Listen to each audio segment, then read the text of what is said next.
أعوذ بالله من الشيطان الرجيم بسم الله الرحمن الرحيم إن الحمد لله نحمده ونستعينه ونستغفره ونؤمن به ونتوكل عليه ونعوذ بالله من شرور أنفسنا ومن سيئات أعمالنا من يهدي الله فلا مضل له ومن يضلل فلا هادي له وأشهد أن لا إله إلا الله وحده لا شريك له وأشهد أن محمدا عبده ورسوله أما بعد اللهم صل على محمد وعلى آل محمد كما صليت على إبراهيم وعلى آل إبراهيم إنك حميد مجيد اللهم بارك على محمد وعلى آل محمد كما باركت على إبراهيم وعلى آل إبراهيم إنك حميد مجيد رب اشرح لي صدري ويسر class number 86 அஞ்சாவது அத்தியாயம் 12வது வசனத்திலேருந்து இன்றைக்கி டேட் வந்து ஷாபான் 11 1446 ஞாயிற்றுக்கிழமை.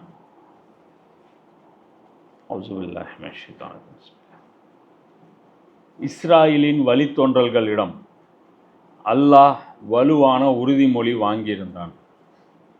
இப்போ இந்த உறுதிமொழி பனி இஸ்ராயல்கள்கிட்ட அல்லாஹ் வாங்கினதை இப்போ இங்கே ரிப்பீட் பண்ணுறப்போ இந்த சூறா பற்றி நான் முன்னாடியே சொல்லியிருந்தேன். என்ன சொல்லியிருந்தேன்? ஃபஸ்ட்டு வந்து அவங்களுடைய அந்த போக்கு, முஸ்லீம்களுக்கு ஜென்ரல் அட்வைஸு அதெல்லாம் பண்ணிவிட்டு இது வந்து இந்த சூறா கிட்டத்தட்ட எல்லா உம்மத்துகளுக்கும் ஹுஜ்ஜத்து நிறுவக்கூடிய ஒரு சூறா இது.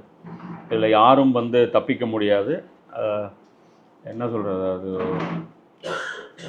ஒரே கல்லில் 3 மாங்காய், அதே மாதிரி எல்லாரையும் ஒரே ரூமில் போட்டு ஒரு ஊமை குத்துறது இருக்கு இல்லையா, அது மாதிரி வந்து எல்லாரையும் வந்து ஹோல்சேலாக அவங்களுடைய அந்த வண்டவாளத்தை வந்து தண்டவாளம் ஏற்றக்கூடிய சூறா இது.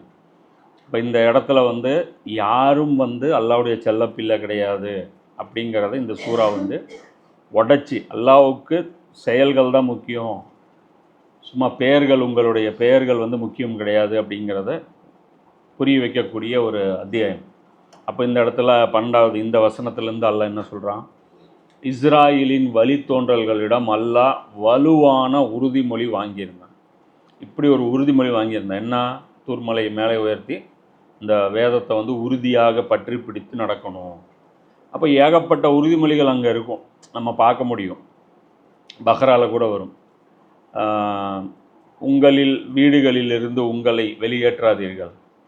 அதாவது ஒரு மக்கள் குடியிருக்கிறாங்க, அந்த குடியிருப்பு பகுதிகளிலேருந்து அந்த மக்களை விரட்டாதீங்க அப்படின்னு சொன்னோம். ஆனால் விரட்டினாங்க.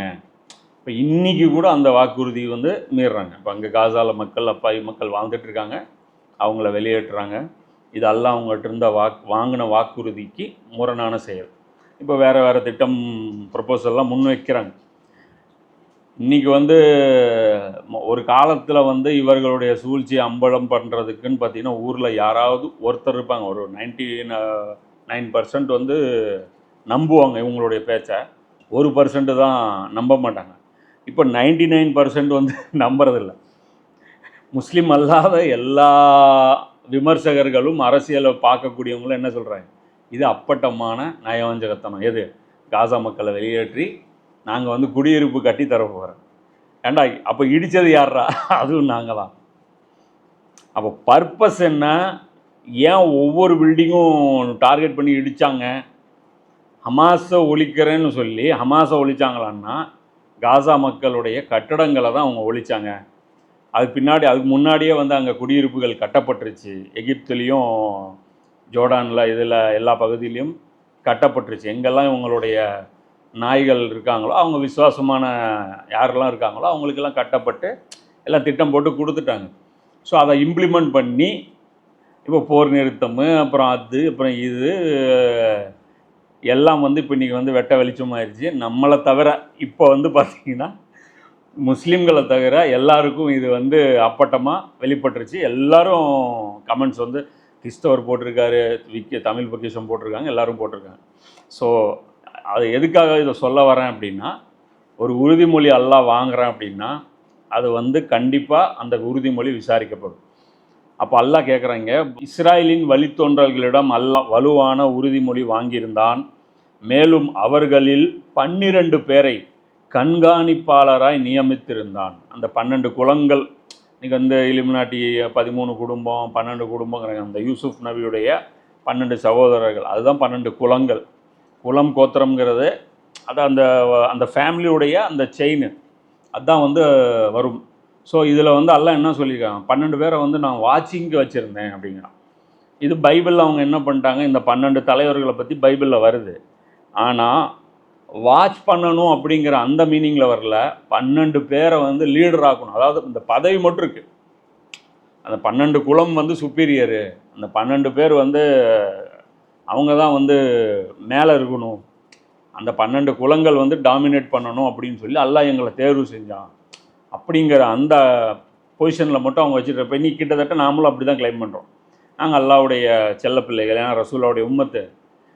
சொர்க்கத்தில் பாதியை ரொப்புறது எங்கள் கடமை, என்ன நரகத்திலோட எல்லாத்தையும் ரொப்புறது மற்றவங்க மேலே கடமை அப்படிங்கிற மாதிரி இன்றைக்கி வந்து நாமளும் என்ன பண்ணுறோம், இதே வேலையை பார்க்குறோம். அப்போ அங்கே அல்லாஹ் என்ன ரீசன் சொல்கிறேன் பாருங்கள்.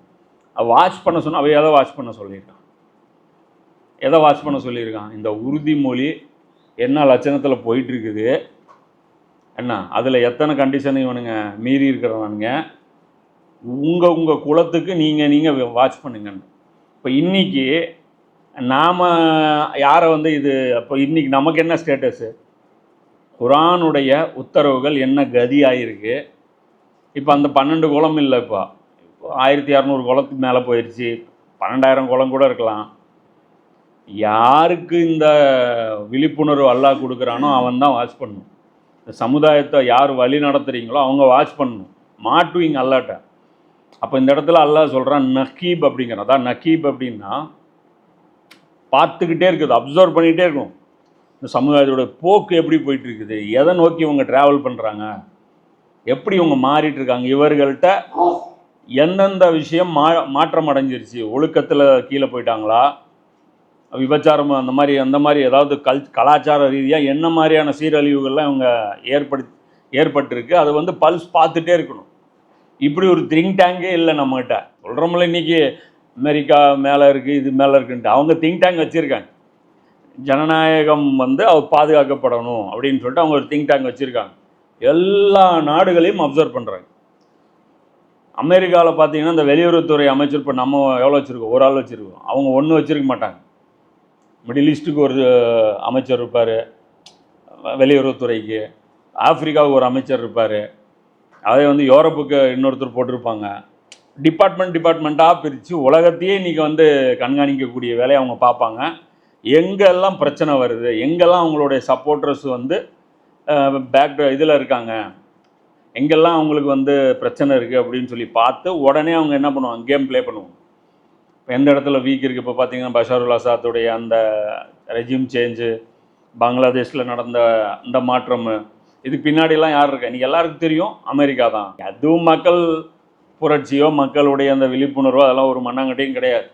அப்போ இதை வந்து அவங்க ஃபாலோ பண்ணுறாங்க. அப்போ அல்லாஹ்வுடைய ரூலை யார் ஃபாலோ பண்ணாலும் அது பயன் தருங்கிறதுக்கு இது ஒரு சான்று. புரியுதா? அப்போது இந்த இன்றைக்கி வந்து இந்த சூப்பர்வைசிங் அப்படின்னு ஒரு துறையே இருக்கு இல்லையா, அப்போ அந்த சூப்பர்வைசிங் வேலை மட்டும் நடக்காது. வேலை செய்கிறவன் இருப்பான், ஒருத்தன் சும்மா இருப்பான், அவனை பார்த்து என்ன சொல்லுவாங்க, நீ வேலை செய்கிறது இல்லைன்னு. ஆனால் அவன் ஒரு இம்பார்ட்டண்ட் வேலை என்ன, சூப்பர்வைஸ் பண்ணுறது, நின்று பார்க்கணும் வேலை சரியாக நடக்குதா தப்பாக நடக்குதா அப்படின்ட்டு. அப்போ அல்லாஹ் இங்கே சொல்கிறேன், 12 பேரை நான் கண்காணிப்பாளராக நியமித்திருந்தேன். இன்னும் அல்லாஹ் அவர்களிடம் கூறினான், நிச்சயமாக நான் உங்களுடன் இருக்கிறேன், நான் உங்கள் பேக்கப்பில் இருக்கேன். எவ்வளோ பெரிய ஒரு இது வலிமை, அல்லாஹ் என் கூட இருக்கு, நான் உங்கள் கூட இருப்பேன் அல்லாஹ் சொல்கிறேன். இன்னும் அல்லாஹ் அவர்களிடம் கூறினான், நிச்சயமாக நான் உங்களுடன் இருக்கின்றேன், என்னுடைய உதவி உங்களுக்கு வரும், சூழ்நிலையை நான் வந்து ஹேண்டில் பண்ணுவேன், உங்களுக்கு எந்த கவலையும் நீங்கள் பண்ணாதீங்க. அதனால தான் அல்லாமா இக்பாலும் சொல்லுவார், என்ன சொல்கிறார் அப்படின்னா, கி முஹம்மத் சே வஃபாத்தூனி, அதாவது முஹம்மதுடன் நீ வந்து நேர்மையாக நடந்துக்கிட்டா, முஹம்மதுக்கு விசுவாசமாக நீ நடந்தே அப்படின்னா எழுதுகோல் அல்லாஹ் உன் கையில் கொடுத்துருவான். இதுக்கு மீனிங் என்ன அப்படின்னா, அல்லாஹ் கொடுக்க மாட்டான், சூழ்நிலைகள் நாம் விரும்பும்படி அல்லாஹ் அமைப்பான். ஜியோ பாலிட்டிக்ஸாக இருக்கட்டும், இந்த இந்த இயற்கை பேரிடர்களாக இருக்கட்டும், எல்லாமே அல்லாஹ் வந்து நம்முடைய விருப்பத்திற்கு தகுந்த மாதிரி எல்லாம் அமைப்பான். இன்றைக்கி இவங்க ஹார்ப்பு ஷார்ப்பெல்லாம் வச்சுட்டு வேலை செய்கிறது காட்டி, அன்றைக்கி வந்து ரசூலாவுக்கு வந்து அல்லாஹ் அகல் போரில் இந்த வெறும் காற்றை வச்சு அல்லாஹ் உதவி செஞ்சான். ஸோ அல்லாஹ் வந்து கடலை பிளந்து உதவி செய்ய எப்படி வேணாலும் பண்ணுவோம், சுனாமி வர வைப்பாங்க, என்ன வேணாலும் பண்ணுவோம். அப்போ அல்லாஹ் சொல்கிறேன், நான் உங்களுடன் இருக்கிறேன், நீங்கள் தொழுகையை நிலைநிறுத்தியும். இந்த தொழுகையை நிலைநிறுத்தணும். ஏன்? இது வந்து சமத்துவத்தை வந்து கொடுக்கும்.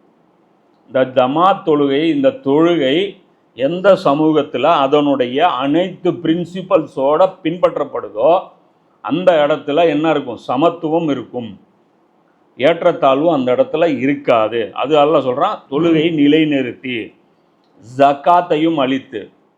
ஜக்காத்துங்கிறது என்ன பண்ணும்? அது வந்து தூய்மைப்படுத்திகிட்டே இருக்கும், நம்மளுடைய அந்த சிந்தனையை வந்து தூய்மைப்படுத்திகிட்டே இருக்கும். என்னுடைய தூதர்களை ஏற்று அவர்களுக்கு உதவி புரிந்து உங்களுடைய இறைவனுக்கு அழகிய கடன் அளித்தும் வந்தீர்களாயின் நிச்சயமாக நான் உங்களுடைய தீமைகளை போக்கிவிடுவேன். அப்போ இதில் வந்து அல்லாஹ் 5 விஷயம் இங்கே சொல்கிறான்.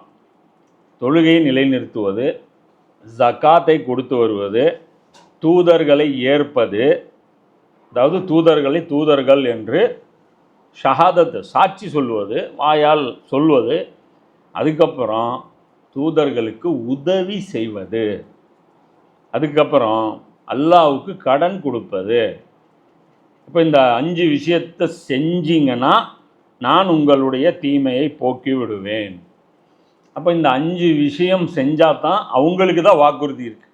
இந்த ஜும்மா டு ஜும்மா, ஒரு உம்ரா டு உம்ரா, என்ன இந்த குர்பானிக்கு அந்த ஆடு அறுத்தா முடியளவு நன்மை, ஹஜ்ஜுக்கு போயிட்டு வந்தால் அன்று பிறந்த பாலகன், இதெல்லாம் வந்து இந்த 5 கண்டிஷனில் நீங்கள் ஒரு வாக்குறுதியை கூட மீறினீங்க அப்படின்னா உங்களுடைய தீமைகளை எல்லாம் மன்னிக்க மாட்டான். அது அப்படியே இருக்கும். நீங்கள் எவ்வளவு தௌபா செஞ்சாலும் சரி, காபாவுடைய திரையை பிடிச்சிட்டு தொங்கினாலும் சரி, என்ன வாய்ப்பு கிடச்சி மன்னரோடு நீங்கள் உள்ளேயே போய் தொழுதுட்டு காபாவுக்குள்ளே நீங்கள் என்ன சேவை பண்ணாலும் அங்கே வர்றவங்களுடைய அந்த செருப்புகளை நீங்கள் வந்து அந்த குருத்வாரெல்லாம் உட்காந்துட்டு இருப்பாங்களே, அது மாதிரி கழுவி கொடுத்தாலும் சரி, உங்கள் வாழ்க்கையே அங்கே கழிஞ்சாலும் சரி, குரானுக்கு மாற்றமாக இந்த வாக்குறுதிகளுக்கு மாற்றமாக உங்களுடைய வாழ்க்கையில் இருந்துச்சு அப்படின்னா அதில் வந்து என்ன ஆயிரும்? அல்லாஹ் வந்து உங்களுடைய தீமையை போக்க மாட்டான். மேலும் கீழே ஆறுகள் ஓடிக்கொண்டிருக்கும் சுவன பூங்காக்களில் உங்களை நுழைவிப்பேன். அப்போ சொர்க்கம் வந்து யாருக்கு வந்து இங்கே ஷூரிட்டி வந்து எல்லாம் பேசுகிறான்? இந்த 5 வேலை, இது இல்லாமல் நிறைய இருக்கு. இந்த இடத்துல 5 வந்து அல்லாஹ் சொல்கிறான். ஆனால் இதன் பின்னரும் உங்களில் எவரேனும் நிராகரிப்பு போக்கை மேற்கொண்டால் நிச்சயமாக அவர் சவாவு சபீலை விட்டு தவறியவர் ஆவார். இதுக்கு அப்புறமும் யாராவது நிராகரிப்பை மேற்கொண்டால் அதுக்கப்புறம் நீங்கள் என்ன எழுவீங்க? இந்த சவாவு சபீல், அது வந்து ராஜபாட்டை அப்படின்னு போட்டிருக்காங்க. சில மொழிபெயர்ப்புகளில் வந்து பார்த்திங்கன்னா என்ன போட்டிருக்காங்க, அது நேர்வழி அப்படின்னு போட்டிருக்காங்க. இதோடைய ஃபுல் மீனிங் வந்து ஆக்சுவலாக எந்த லாங்குவேஜ்லேயும் ஆல்டர்னேட் வந்து கொடுக்க முடியாது. அப்போது இதில் என்ன விஷயம் அப்படின்னா, இந்த 5 விஷயம் பனி இஸ்ராயேல்களுக்கு வாக்குறுதி அல்லாஹ் வாங்கியிருக்கேங்கிறான். என்ன அவங்ககிட்ட சொல்லியிருக்கான், இந்த 5 செஞ்சால் நீங்கள் என்ன ஃபீல் பண்ணுவீங்க, நான் உங்கள் கூட இருக்கிறத நீங்கள் ஃபீல் பண்ணுவீங்க. எது? இந்த 5 விஷயம் நம்ம வாழ்க்கையில் இருந்துச்சுன்னா நாம் என்றைக்கும் ஒரு பதட்டமான சூழ்நிலையிலையோ, என்ன நம்ம வந்து இந்த கைவிடப்பட்ட ஒரு சூழ்நிலையிலையோ அப்படி வந்து நொந்து போகிற ஒரு சூழ்நிலை நமக்கு வரவே வராதுங்கிறேன். சமுதாயமாக ஓவராலாக பார்க்கும்போது இன்றைக்கி வந்து இந்த சமுதாயத்துக்கு என்ன ஆகுது? அடி மேலே அடி, அடி மேலே அடி, அடி மேலே அடி கொடுத்துக்கிட்டே இருக்கான். அப்போ இதில் என்ன ஒரு கூத்து அப்படின்னா, இந்த 5ல் 2க்கு நமக்கு மீனிங்கே தெரியாது. எல்லாம் என்ன சொல்கிறான்? நபிக்கு உதவி செய்வது இல்லை, பி ருசுலி, ரசூல்கள் பன்மையாக சொல்கிறேன். இப்போ இருக்கிறது அட் ப்ரெசண்ட்டு ரசூல்லா மட்டும்தான். மொத்த நபிமார்களுக்கு உதவி செய்யுங்கன்னு டைம் ட்ராவலில் போய் ஆதம் நபிக்கு ஒரு உதவி செஞ்சு, எப்படி நூஹ் அலைஹிஸ்ஸலாம் வந்து கப்பல் செய்யும்போது அந்த சுத்தியெல்லாம் எடுத்து கொடுத்து ஆணி கொடுத்து கார்பெண்டர் வேலையை பார்த்து ஆது சமுதாயத்துக்கு போய் அங்கே போய் அவங்க பாறை உடைச்சிட்டு இருக்கும்போது ஹெல்ப் பண்ணி, ஒரு நபி இல்லாமல் எல்லா நபிக்கும் நீங்கள் உதவி செஞ்சுருக்கணுங்கிறான். அல்ல என்னங்கிறான், நபிமார்களுக்கு உதவி, என்னுடைய தூதர்களுக்கு நீங்கள் உதவி செஞ்சுருக்கணுங்கிறான். இப்போ தூதர்களை எப்படி போய் ரிவர்ஸில் போய் உதவி செய்கிறது? அப்போ லாஜிக் இருக்கா? ஏதாவது குரான் பேசுது, ஒரு வார்த்தை சும்மா பயன்படுத்துதா? என்னுடைய இந்த நபிக்கு உதவி செஞ்சுன்னா வேற வேலை முடிஞ்சது. எல்லா நபிமார்கள், யூசுப் நபி உதவி செய்ய சொல்கிறான், மூசா நபி உதவி செய்ய சொல்கிறான், இது இப்போ சொல்கிறான், நம்மளை பார்த்து சொல்கிறான். எப்படி பாசிபிள் இது? திங்க் பண்ணி நீங்களே சொல்யூஷன் தேடுங்க. புரியுது? என்ன மீனிங்னே நமக்கு தெரியல இந்த 5ல். அதாவது ஃபாலோ பண்ணுறது 2ஆம் பட்சம். அதனால் நல்லா பிரிஸ்டா ரெண்டையும் என்னங்கிறான், நம்புறது வேற, உதவி செய்கிறது வேற. இங்கே ரெண்டும் நல்லா டிஃப்ரெண்ட் பண்ணி காமிச்சிட்டான். என்னங்கிறான், என்னுடைய தூதர்களை ஏற்று. நம்ம என்ன நினைக்கிறோம், ஏற்றதே பெரிய உதவி. அல்லாஹ் அதான் ரசூல்லா குரானில் இன்னொரு இடத்துல வரும். அல்லாஹ் என்ன சொல்லுவோம், இவர்கள் இஸ்லாத்துக்கு வந்து ஏதோ எனக்கு உமக்கு உபகாரம் செய்து விட்டதாக நினைக்கிறேன். ஏதோ இஸ்லாத்துக்கு வந்து என்ன பண்ணுறதுங்க, அந்த பக்ரீதில் அந்த கெடாவை அறுக்கும்போது அந்த ஃபீலிங்கு எவ்வளோ நம்மளை வந்து அது வருது. என்ன ஃபீலிங்கு, அறுத்து முடித்தோடனே கால்குலேட் போட்டுருவோம். 12,000 ரூபாய்க்கு வாங்கினோம், இத்தனை கிலோ கறி விழுந்துருக்கு, அப்படி கணக்கு போட்டு பார்த்து மார்க்கெட் ரேட்டு 750, இது ஈஸ்டு ப்ராஃபிட்டாக போயிருக்கு, லாஸ் இல்லை. அப்படி எடுத்து நமக்கு தேவையான கறியை எடுத்து போட்டு எல்லாம் இது பண்ணி என்ன, அவ்வளோதான். அதாவது நம்முடைய தீனு வந்து லட்சணம் என்ன, நம்ம செஞ்ச பெரிய உபகாரம் என்ன, நம்புறது. அல்ல இங்கே என்னங்கிறான், ஆமந்தும் பி ருசுல், அதாவது நபிமார்கள் மீது ஈமான் கொள்வது, இது தனி.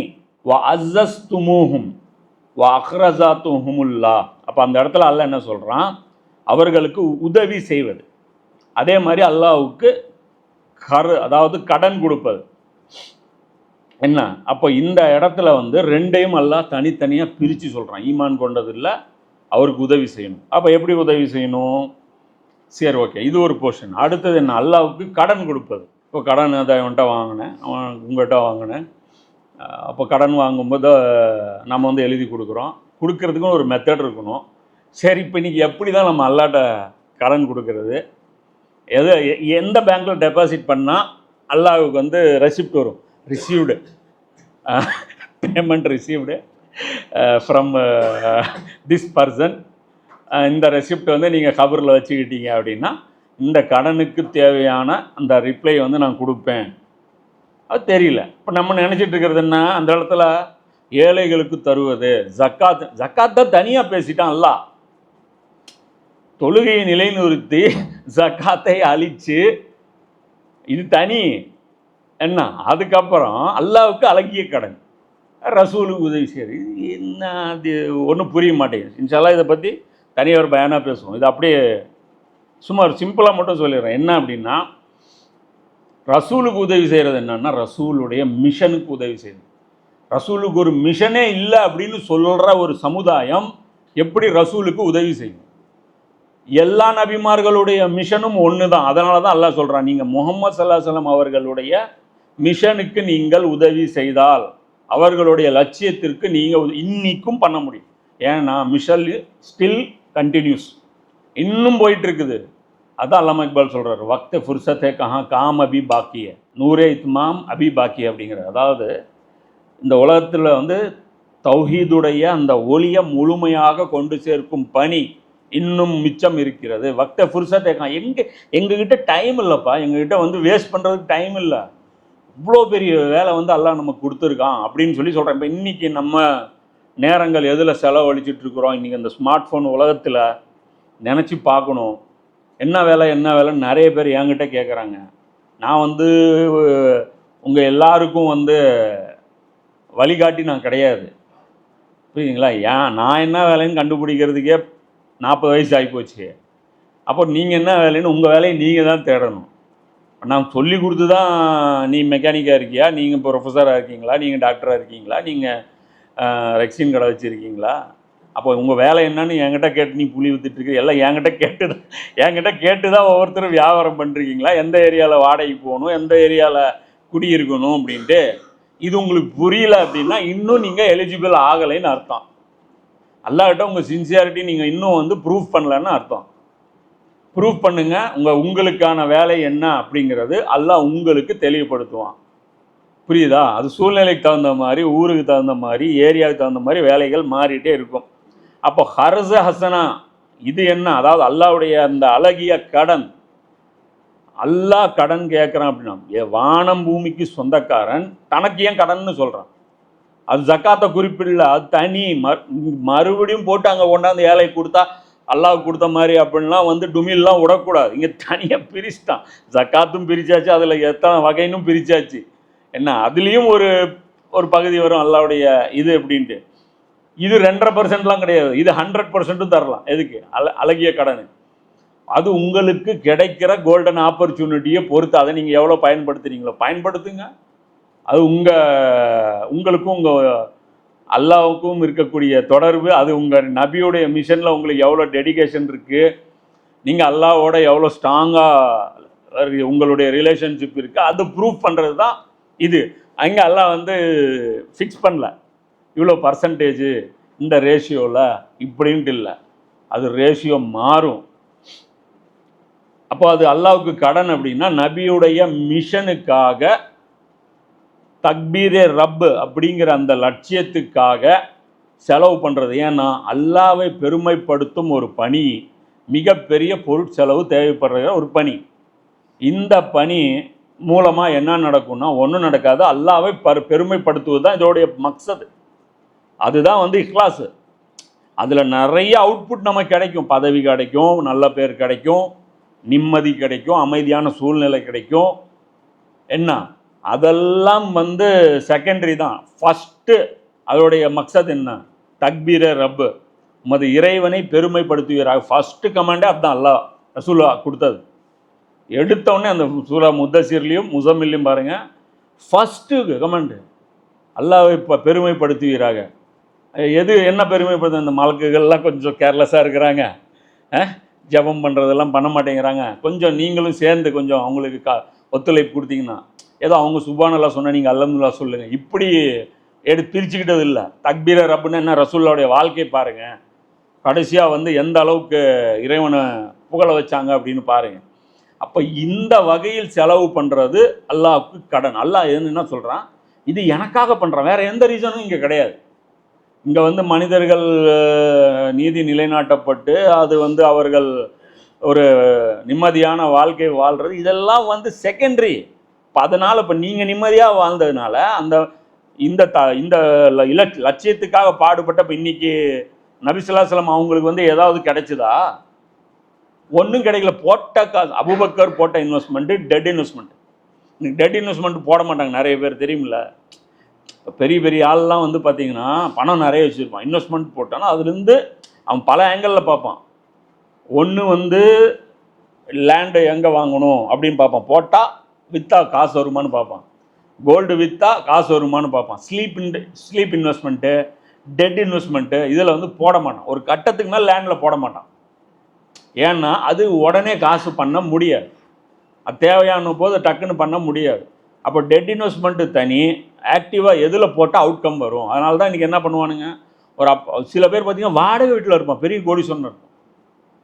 ஏன் அப்படின்னா அந்த ஊரில் அவன் டெம்பரரியாக இருக்கணும்னு அவன் மைண்ட் செட் இருக்கும், அவ்வளோதான். அதனால் இங்கே கொண்டாந்து 2 கோடி ரூபா 3 கோடி ரூபா பண்ணுறதுன்னா 50,000 1 லட்ச ரூபா வாடகை கொடுத்துட்டு நீட்டாக அப்பார்ட்மெண்ட்டில் இருந்துட்டு நான் போயிட்டே இருப்பேன், எனக்கு தேவையில்லை தலைவலி அப்படின்னு போயிட்டுருப்பான். அவன் வேறு இதில் இன்வெஸ்ட்மெண்ட் பண்ணியிருப்பான், அசட்டில் வேறு பிஸ்னஸில் பண்ணியிருப்பான். எங்கேருந்து பணம் வந்துகிட்டே இருக்கோ அந்த சொத்தை தான் வாங்குவாங்க எல்லாருமே. சும்மா வாங்கி போட்டு நான் என்னங்க பண்ணுறது அப்படிமா. ஸோ அதனால் அது ஓட மாட்டான். அப்போது அபூபக்கர் இவங்க எல்லாம் பண்ண டெட் இன்வெஸ்ட்மெண்ட்டு.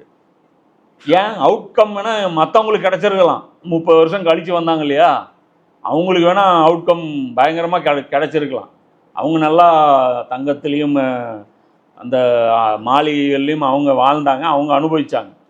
போட்டவங்களுக்கு ஒன்றும் கிடைக்கல. அப்போது அல்லாஹ் சொல்கிறான், நீ போட்ட காசு டெட் இன்வெஸ்ட்மெண்ட்னு நினைக்காத, எனக்கு கொடுத்த கடனாக நினச்சிரு. நான் வாக்குறுதியை வந்து உனக்கு வாங்க, நான் வந்து உங்கள் கரெக்டாக திருப்பி தருவேன் பன்மடங்கு. அப்போ அல்லாஹ்வுக்கு வட்டி ஹலால். அவன் வட்டி போடுவான், வட்டிக்கு மேலே வட்டி, வட்டிக்கு மேலே வட்டி, மீட்ரு வட்டி, இருக்க எல்லா வட்டியும் போட்டு அதை வந்து ஒரு ஒட்டகத்தை வளர்க்குற மாதிரி, அதை ஒரு குதிரையை வளர்க்குற மாதிரி அல்லாஹ் வளர்த்து மிகப்பெரிய ஒரு மலையாக அல்லாஹ் கொண்டாந்து கொடுப்பான். அப்போ அல்லாஹ் அதில் அவன் சொல்கிறான், அப்போ புரிஞ்சுக்கிங்க. இப்போ 2 விஷயம் சிம்பிளாக புரிய வச்சாச்சு. நபிக்கு உதவி செய்வது, அல்லாஹ்வுக்கு கடன் தருவது, இது 2ம் ஒன்னோட ஒன்று பின்னி பிணைஞ்சது. இது 2ம் செஞ்சால் தான் அந்த நபி மேலே நம்ம ஈமான் கொண்டதாக அர்த்தம். இல்லைன்னா நம்ம இந்த நபி மேலே ஈமான் கொள்ளவில்லை என்று தான் அர்த்தம். அப்போது இந்த இடத்துல அல்லாஹ் என்ன சொல்கிறான், ஆனால் இதன் பின்னரும் உங்களில் எவரேனும் குஃப்ரை மேற்கொண்டால், நிராகரிப்பு மேற்கொண்டால், நிச்சயமாக அவர் சவாவு சபீலை விட்டு பிளந்தவர் ஆவார். தெளிவாக சொன்னதுக்கு அப்புறமும் இதில் நீங்கள் குஃப்ரு பண்ணுறீங்க அப்படின்னா, இவங்க யூதர்கள் நீங்கள் எடுத்து பாருங்கள், எந்த காலத்திலையும் அல்லாவையோ அல்லாவுடைய ரசூல்களையோ என்ன அவங்க நிராகரித்ததே கிடையாது. இன்க்ளூடட் ரசூலுல்லா. அவங்க எங்கேயுமே அல்லாஹ் இவர் பொய்யர்னு அவங்க சொல்லவே இல்லை, அல்லாவுடைய தூதர் இல்லைன்னு அவங்க சொல்லவே இல்லை. அல்லாவுடைய ரசூல் தான், ஆனால் எங்களுக்கானவர் கிடையாது, அவ்வளோதான். இவர் பனி இஸ்ராயலுக்கானவர் கிடையாது, இவர் அரபுகளுடைய ரசூல், அவ்வளோதான். இவருக்கும் எங்களுக்கும் தொடர்பு கிடையாது, எங்களுடைய ரசூல் கிடையாதுன்னாங்க, அவ்வளோதான். அப்போது அவங்க ஒரு வகையில் ரசூல்லாவை கூட அவங்க என்ன பண்ணாங்க, அவங்க ஏற்றுக்கிட்டாங்க. ஆனால் ரசூல்லாவுடைய மிஷனுக்கு தர வேண்டிய ஒத்துழைப்பு தரல, அதில் தர வேண்டிய கான்ட்ரிபியூஷன் தரல, மாறாக இடைஞ்சலை ஏற்படுத்தின. அப்போ அதில் அந்த போக்கு மேற்கொண்டதுனால அது என்ன சொல்கிறான் அல்ல, அப்படி ஒரு போக்கு நீங்கள் மேற்கொண்டீங்கன்னா இந்த நேர்வழியிலிருந்து நீங்கள் வழி தவறிடணும். இந்த சவாவு சபீல். இந்த சவாவு சபீல் அப்படின்னா என்ன அப்படின்னா, இப்போ மனிதன் இருக்கிறான், இப்போ நமக்குள்ளே பார்த்திங்கன்னா நாமளே ஒரு உலகம். நமக்குள்ளே கெமிக்கல் ரியாக்ஷன் நிறைய இருக்குது, உணர்ச்சிகள் இருக்குது, நமக்குள்ளே ஃபிசிக்கல் இருக்குது. உடல், நம்ம உடலை மெயின்டைன் பண்ணுறது ஒரு பெரிய பிரச்சனை. உடல் தான், நம்ம உடல் தான்.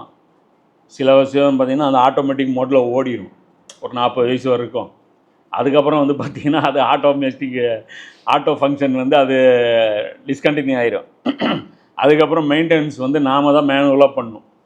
கரெக்டாக தேவையானது மட்டும் கொடுத்து, தேவையில்லாத தவிர்த்து, அதுக்கு ரெஸ்ட்டு கொடுக்க வேண்டிய ரெஸ்ட்டு கொடுத்து எல்லாம் பண்ணி மெயின்டைன் பண்ணணும். அப்போது ஏகப்பட்ட பிரச்சனைகள் இருக்குது, அதை பேலன்ஸ் பண்ண முடியாது.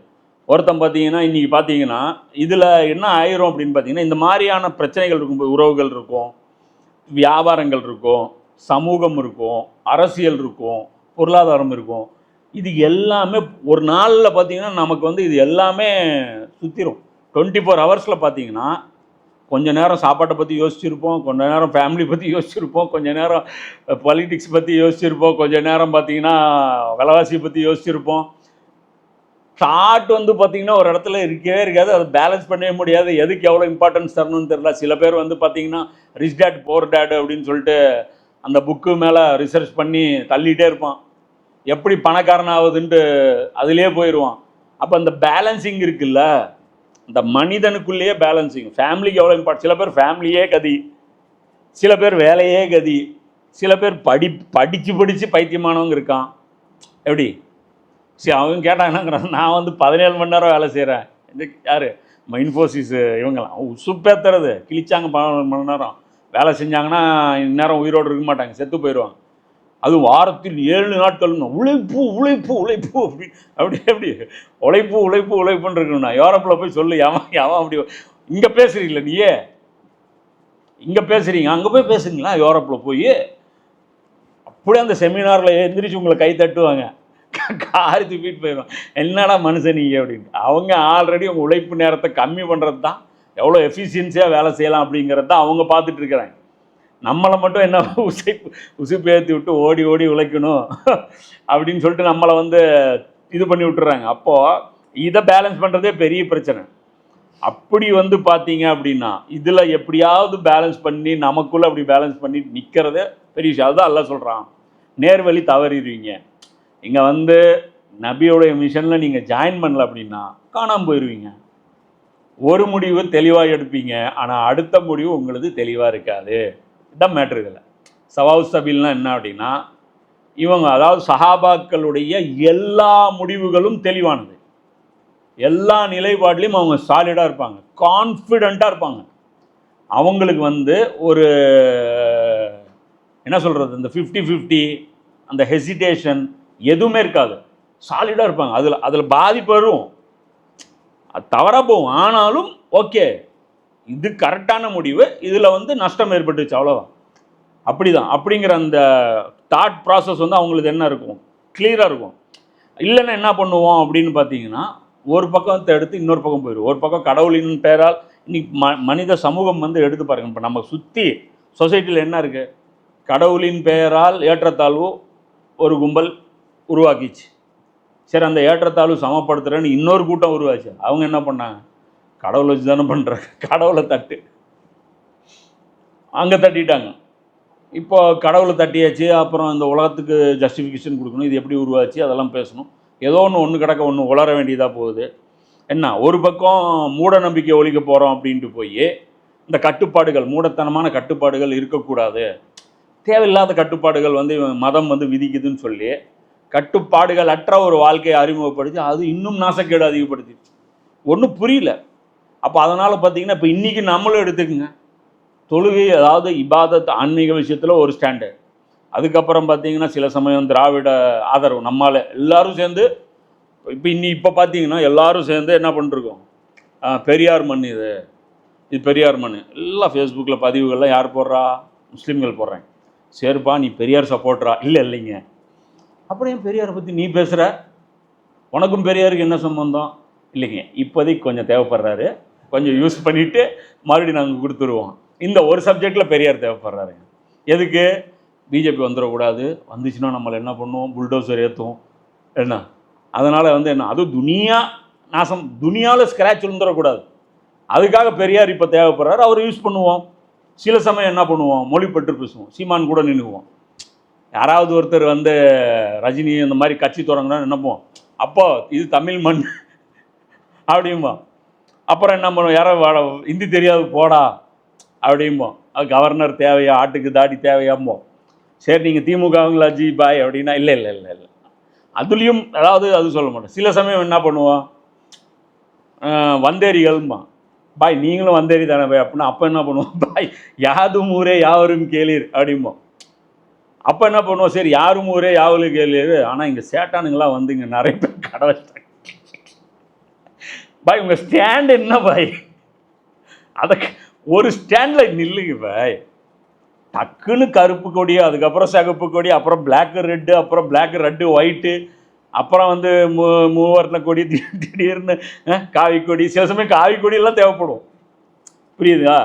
சுப்பிரமணிய சாமியே கூட காட்டுங்க பாருங்கள், இவர் சொல்கிறாரு பாருங்க, அப்போ சுப்பிரமணிய சாமி சப்போர்ட்டரா நீங்கள், இல்லை அதுவும் இல்லைங்க. அப்போ எதுலையுமே ஒரு கிளாரிட்டி, அதான் எல்லாம் சொல்கிறான், டே இந்த ஒழுங்காக ரசூலா ஃபாலோ பண்ணி குரானை ஃபாலோ பண்ணிங்கன்னா ஒரு கிளியர் பிக்சர் எடுத்துகிட்டு உங்களை ஒரு கொள்கை, உங்களை ஒருத்தன் மதிப்பான். நம்மளை யாருமே நீங்கள் மதிக்கிறது இல்லை, ஏன், இதுதான் காரணம், நம்ம யாரு நமக்கே தெரியாது என்ன. அதுக்கப்புறம் நம்ம ஊருக்கு பாடம் வேறு நடத்துறது, நாங்கள் தான் உலகத்துடைய டீச்சர்ஸ், நாங்கள் கற்றுக் கொடுப்போம் உங்களுக்கு என்ன அப்படின்ட்டு. மொத்தத்தில் இந்த 16 வகையான அரசியல் கொள்கைகள் இருக்குது இன்றைக்கி உலகத்தில்.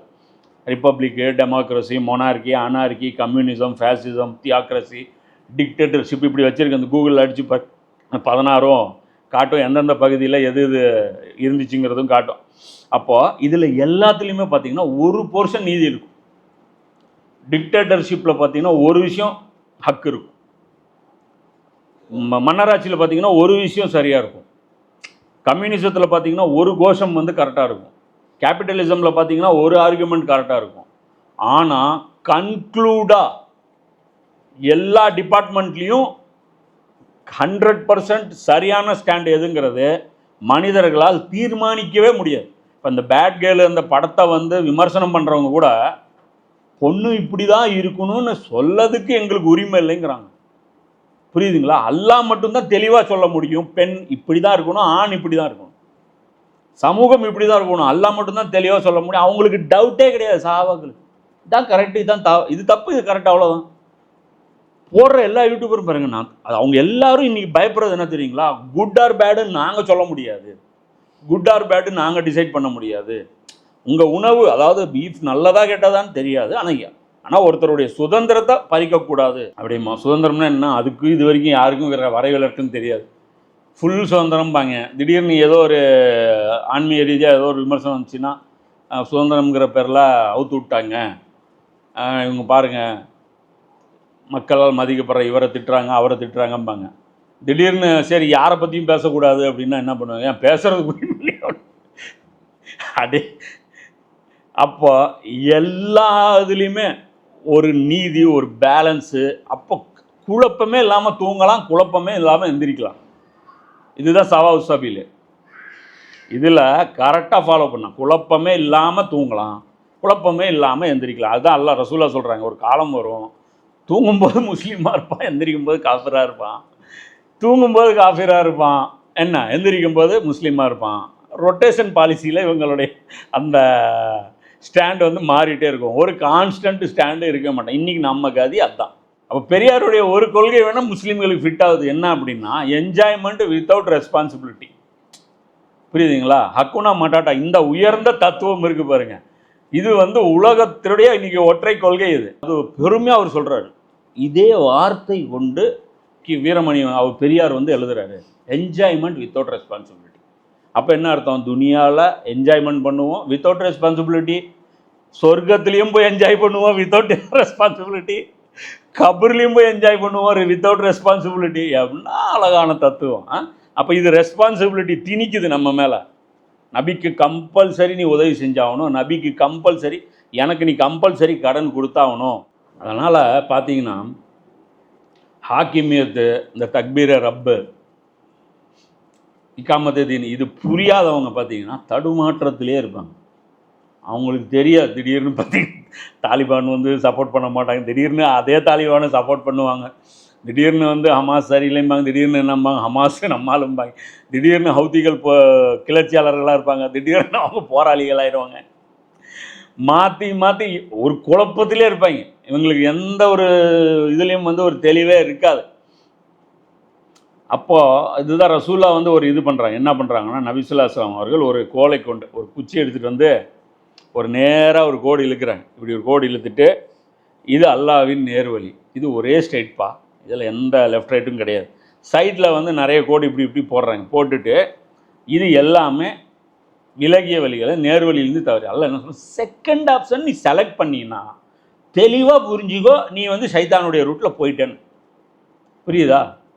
நீ வந்து பெரியாரையோ அல்லது வேறு வேறு போராளிகளையோ சேகுவாராவையோ நீ வந்து இவரையோ அவரையோ நீ ஹீரோன்னு சொல்லிட்டேன்னா முடிஞ்சு போச்சு உன் கேமு.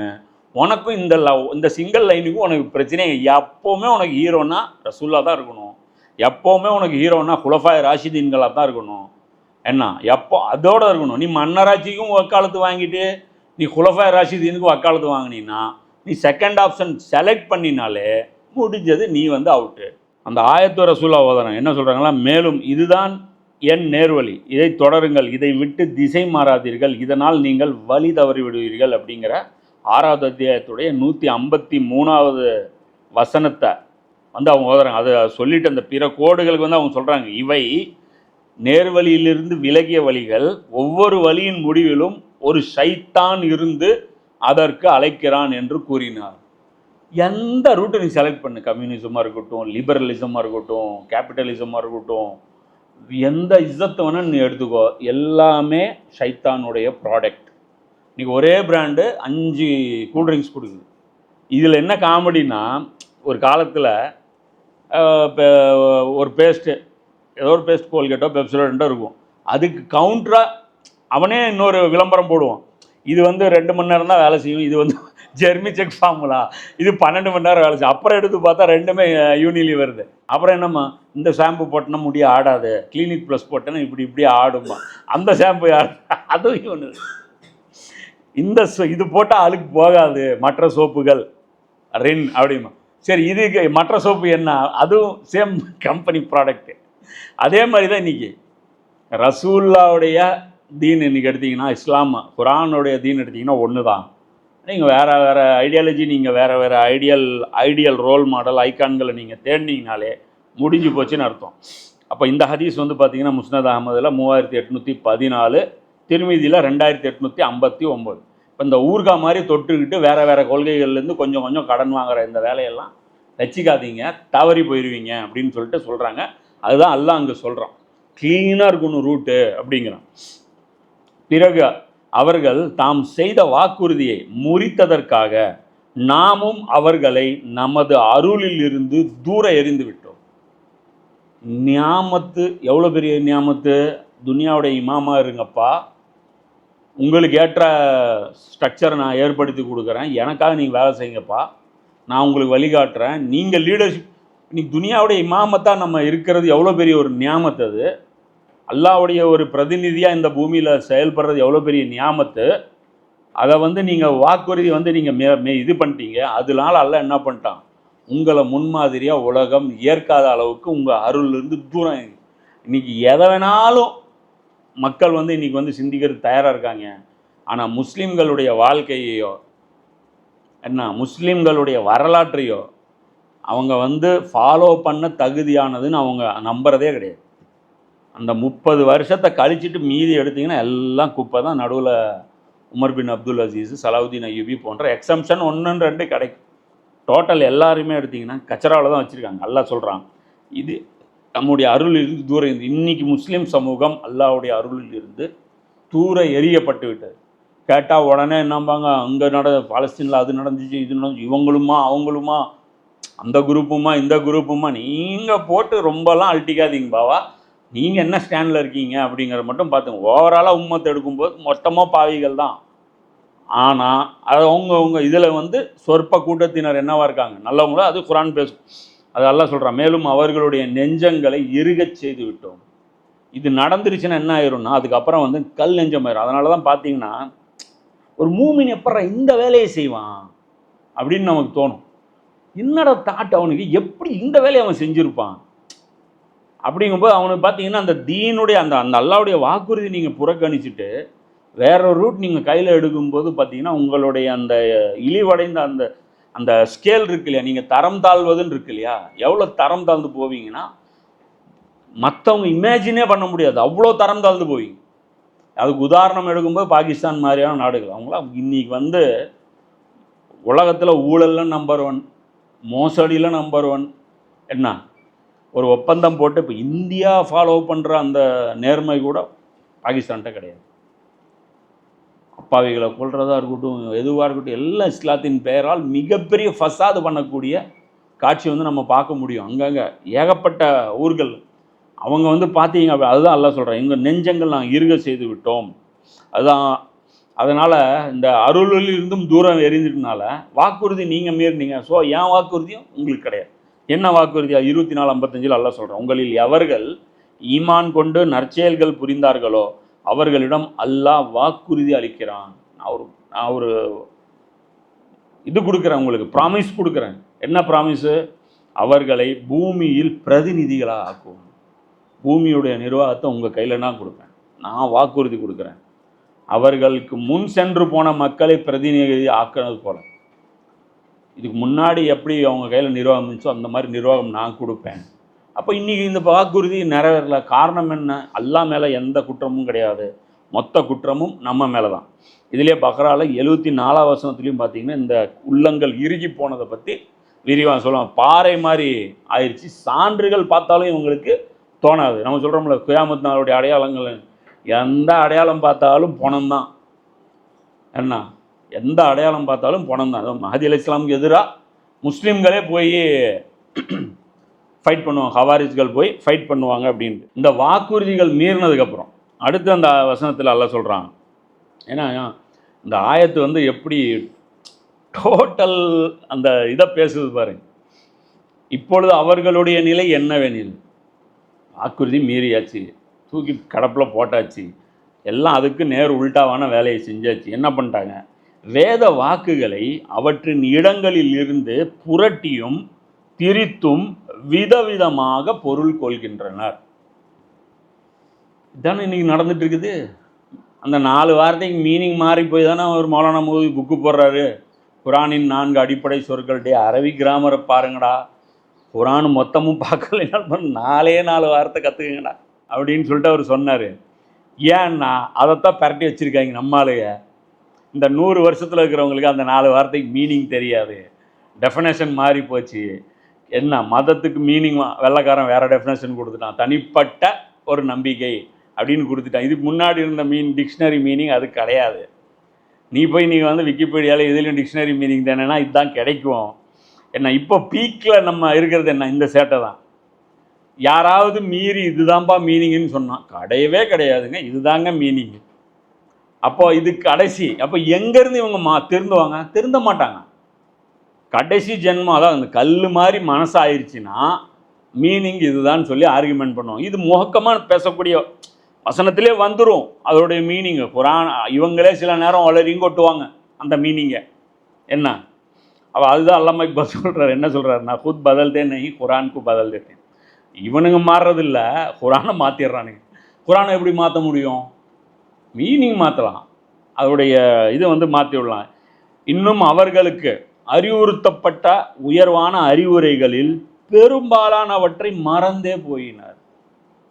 சொன்ன அதிகமான அந்த நான் வேதத்தில் எதை ஹைலைட் பண்ணியும் வெயிட்டு கொடுத்தும் எது மோஸ்ட் இம்பார்ட்டண்ட்டு இதில் காம்ப்ரமைஸே கிடையாதுன்னு சொன்னேனோ அதை இவங்க என்ன பண்ணிட்டாங்க, மறந்தே போயிட்டாங்க. அப்படி மறக்கிறதுன்னு என்ன தெரியுங்களா? ஃபஸ்ட்டு மீனிங் லைட்டாக மாறும். உதாரணத்துக்கு ஏதோ ஒரு ஊருக்கு இப்போ பிரயாக்ராஜ்னு பேர் வச்சுருக்காங்க, அலகாபாதுக்கா ஏதோ ஒரு ஊருக்கு பிரயாக்ராஜ்னு பேர் வச்சுட்டாங்க. தெலுங்கானா இப்போ புதுசு. அப்போ பழைய பேர் என்னங்கிறது இப்போ நமக்கு தெரியும், அவருடைய பேர் அலகாபாது, இவங்க மாற்றினாங்கன்ட்டு. ஒரு 50 வருஷம் கழித்து போட்டிங்கன்னா கூகுள்லேயும் பிரயாக்ராஜ் தான் வரும். என்ன எல்லா ஹிஸ்ட்ரி நூல்லையும் பிரயாக்ராஜ் வந்துடும். அலகாபாதுன்னு ஒன்று இருந்துச்சுன்னு ப்ரூவ் பண்ணுறதுக்கு நாம் முக்கணும். எப்படி இப்போ நஜதுன்னு ப்ரூவ் பண்ணுறதுக்கு நம்ம முக்கிறோம்ல, கான்ஸ்டான்டினோபிள் இதுதான் அப்படின்னு சொல்லிட்டு புரிய வைக்கிறதுக்கு இது பண்ணுறோம்ல, ஹிஜாஸ்னா என்ன புரிய வைக்கிறதுக்கு எப்படி? இப்போ இல்லை அது நஜது இல்லைங்க, அது இல்லைங்க, அது அங்கே இருக்குங்க இங்கே இருக்குங்க. என்ன எவ்வளோ இது பண்ணுறாங்க. அப்போ என்ன அளவுக்கு இன்றைக்கி போயிடுச்சுன்னா நமக்கும் என்ன ஆயிடுச்சு, இன்னைக்கு தீன் அஜ்னபியாக ஆயிடுச்சு. என்ன புதுசாக பேசுகிறீங்க, என்ன புதுசாக இது பண்ணுறீங்க, இது யாருமே எங்கள் தலைவர்கள் சொல்லலையே, யாருமே எங்களுடைய அந்த ட்ரெடிஷ்னல் அந்த அந்த ஸ்கூல் ஆஃப் தாட்ஸ்லேருந்து வெளியே வந்த யாருமே இதை பேச மாட்டேங்கிறாங்களே. பேசியிருப்பாங்க, அவங்களையும் தூக்கி வெளியே நீக்கி வச்சுருவாங்க. முஃப்தி முகமது ஷஃபி மாதிரி அவருடைய உஸ்தாத் இருந்தார் இல்லையா, அந்த மால்டா ஜெயிலில் இருந்து, அவங்க மாதிரி பேசியும் இருப்பாங்க இதில் தேவபந்தில் இருந்துட்டு. என்ன அதுக்கப்புறம் இவங்க என்ன பண்ணிடுவாங்க, தீனை மக்கள் அஜ்னபியாக தெரியும் அந்த அளவுக்கு. ஃபஸ்ட்டு லைட்டாக மீனிங் ஃபஸ்ட்டு செயல்படுத்துறது விடுறது, அப்புறம் என்ன பண்ணுறது வார்த்தையை ட்விஸ்ட் பண்ணுறது, அப்புறம் என்ன பண்ணுறது இந்த சப்ஜெக்டே தூக்கி ஓரம் போட்டுறது. அப்போ என்ன ஆகிருக்கு, கடைசியாக பள்ளிவாசல் எப்போ போங்க ஃபிக்ஸடாக ஒரு பேட்ச் வச்சுக்கிறாங்க. இந்த தாய்கள் டிஎன்டிஜே இந்த மாதிரியான பயான்கள்லாம் போனீங்கன்னா தெரியும், ஃபிக்ஸடாக இருக்கும். ஒரே நீங்கள் பிஜே சொல்லாத ஒரு ஹதீஸை நீங்கள் கேட்கவே முடியாது. எந்த பயான் பண்ணியோ அந்த 3 பேர், ஒருத்தர் நின்னாங்க, ஒருத்தர் வெயிலில் நின்னார், நான் நோன்பு வைப்பேன் தொடர் நோன்பு, அந்த ஹதீஸ் வரும்.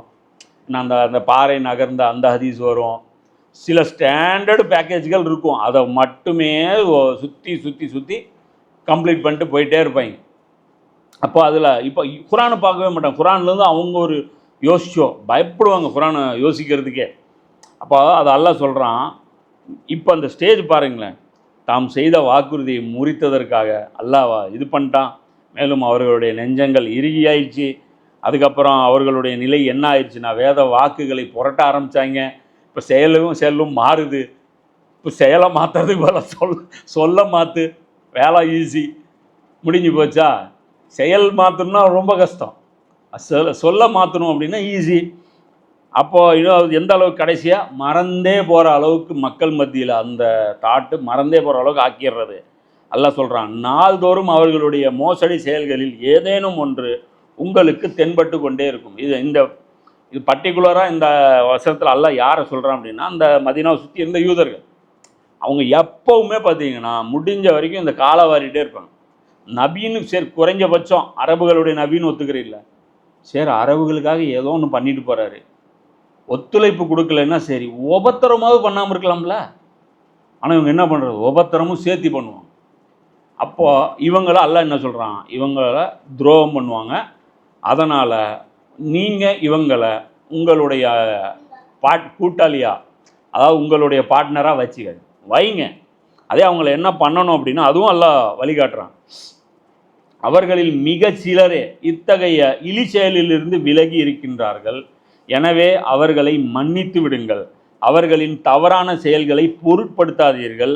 நன்னடத்தையை மேற்கொள்பவர்களையே நிச்சயமாக அல்லாஹ் நேசிக்கிறான். இவங்களை எப்படி டீல் பண்ணும் அப்படின்னா இக்னோர் பண்ணுங்க, காதுலேயே வாங்கிக்காதீங்க. ஏன் நான் அவங்கள தொட்டிங்கன்னா உங்கள் எனர்ஜி எல்லாம் அவனுங்களே இழுத்துருவாங்க. ஃபுல் டைம் அவங்களே இழுத்துருவாங்க. இதுலேயே அக்கப்போர் பண்ணுவாங்க.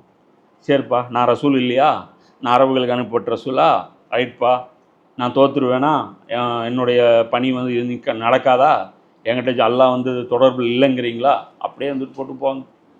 என்ன போய் உங்கள்கிட்ட அப்போ செயல் பேசும். டெவலப் ஆக ஆக ஆக ஆக நாள் ஆக ஆக ஆக அவங்களுக்கு பதட்டம் ஜாஸ்தியாயிடும். அவங்க புரிஞ்சுக்குவாங்க, நாங்கள் தான் போய் சொன்னோம், நாங்கள் தான் தவறு இழைச்சோம் அப்படின்ட்டு. அல்லாஹ் தான் சொல்கிறான். சில பேர் மட்டும்தான் இந்த மாதிரி இழி செயல்லேருந்து விலகியிருப்பாங்க. சில பேர் மட்டும் என்ன பண்ணுவாங்க, யாராவது ஒருத்தர் பேசுனா புரிஞ்சுக்குவாங்க, ஆமாம் கரெக்டாக சொல்கிறாரு, குர்ஆன் இதுதான் பேசுது, ரசூலுல்லாஹ்வுடைய வாழ்க்கையை நாங்கள் படித்தோம், இப்படி தான் இருக்குது அப்படின்னு ஒத்துக்கிட்டு சில பேர் தான் வருவாங்க. நிறைய பேர் என்ன பண்ணுவாங்க, வரமாட்டாங்க. ஆனால் அவங்கள என்ன பண்ண முடியாது, வச்சிக்கவும் முடியாது, பகச்சிக்கவும் முடியாது. அதான் பிரச்சனை. மௌலானா மொய்து அதான் சொல்லுவார். இங்கே என்ன பிரச்சனை அப்படின்னா, நீங்கள் ஒரு புதுசாக ஒரு கொள்கையை ஆரம்பித்து லான்ச் பண்ணி பேசுனீங்கன்னா அது வந்து உங்களுக்கு வந்து அதை மூவ் பண்ணி கொண்டு போகிறது ஈஸி.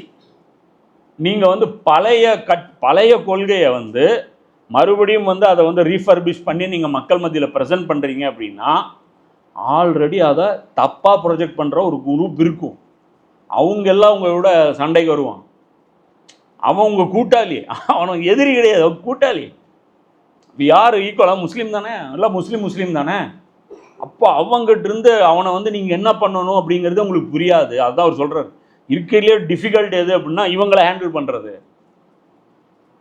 தீனு கற்றுக் கொடுக்கலான்னு போனால் அப்போ எங்களுக்கு தெரியாதான்னு கேள்வி கேட்பான்.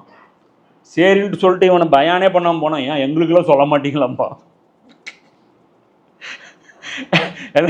கூப்பிட்டாலும் பிரச்சனை, கூப்பிடலினாலும் பிரச்சனை, சேர்த்துக்கிட்டாலும் பிரச்சனை, சேர்க்காட்டியும் பிரச்சனை. இவங்களை அவாய்ட் பண்ணி சிம்பிளாக அவாய்ட் பண்ணிடுங்க, மன்னிச்சிருங்க. ஏன்னா சேட்டை தான் பண்ணுவாங்க, எதிராக நிறைய சேட்டை பண்ணுவாங்க, உங்களுக்கு கோபமும் வரும். ஆனால் அதுக்கு நீங்கள் ஒன்றும் பண்ணக்கூடாது, அமைதியாக இருந்துக்குங்க. அவர்களின் தவறான செயல்களை பொருட்படுத்த அவங்கள இக்னோர் பண்ணிட்டு போய்கிட்டே இருக்கு. அந்த ஒரே ஆயத்தில் சுப்ஹானல்லாஹ் எவ்வளோ வழிகாட்டுதல் அல்லாஹ் அதில் கொண்டு வரான் பாருங்க. அதாவது இந்த ஹுஜ்ஜத்தை நிறுவனம் அப்படிங்கிறதுனால அல்லாஹ் வந்து ஃபுல் ஸ்ட்ராட்டஜி அவங்கள போட்டு வந்து அல்லாஹ் கொடுத்துட்றான். இதில் ஒரு விஷயம் எப்போவுமே வந்து பார்த்திங்கன்னா இவங்களை நம்பக்கூடாது, நம்பி இருக்கக்கூடாது. இவங்க நமக்கு வந்து என்றைக்காக இருந்தாலும் அல்லாஹ் நம்புகிறவங்களாச்சே, வேதங்களை நம்புகிறவங்களாச்சே அப்படின்னு யூதர்களை வந்து ரசூலுல்லாஹ் என்ன பண்ணலை, எப்போவுமே அது நம்பிக்கை லிஸ்ட்டில் வைக்கவே இல்லை.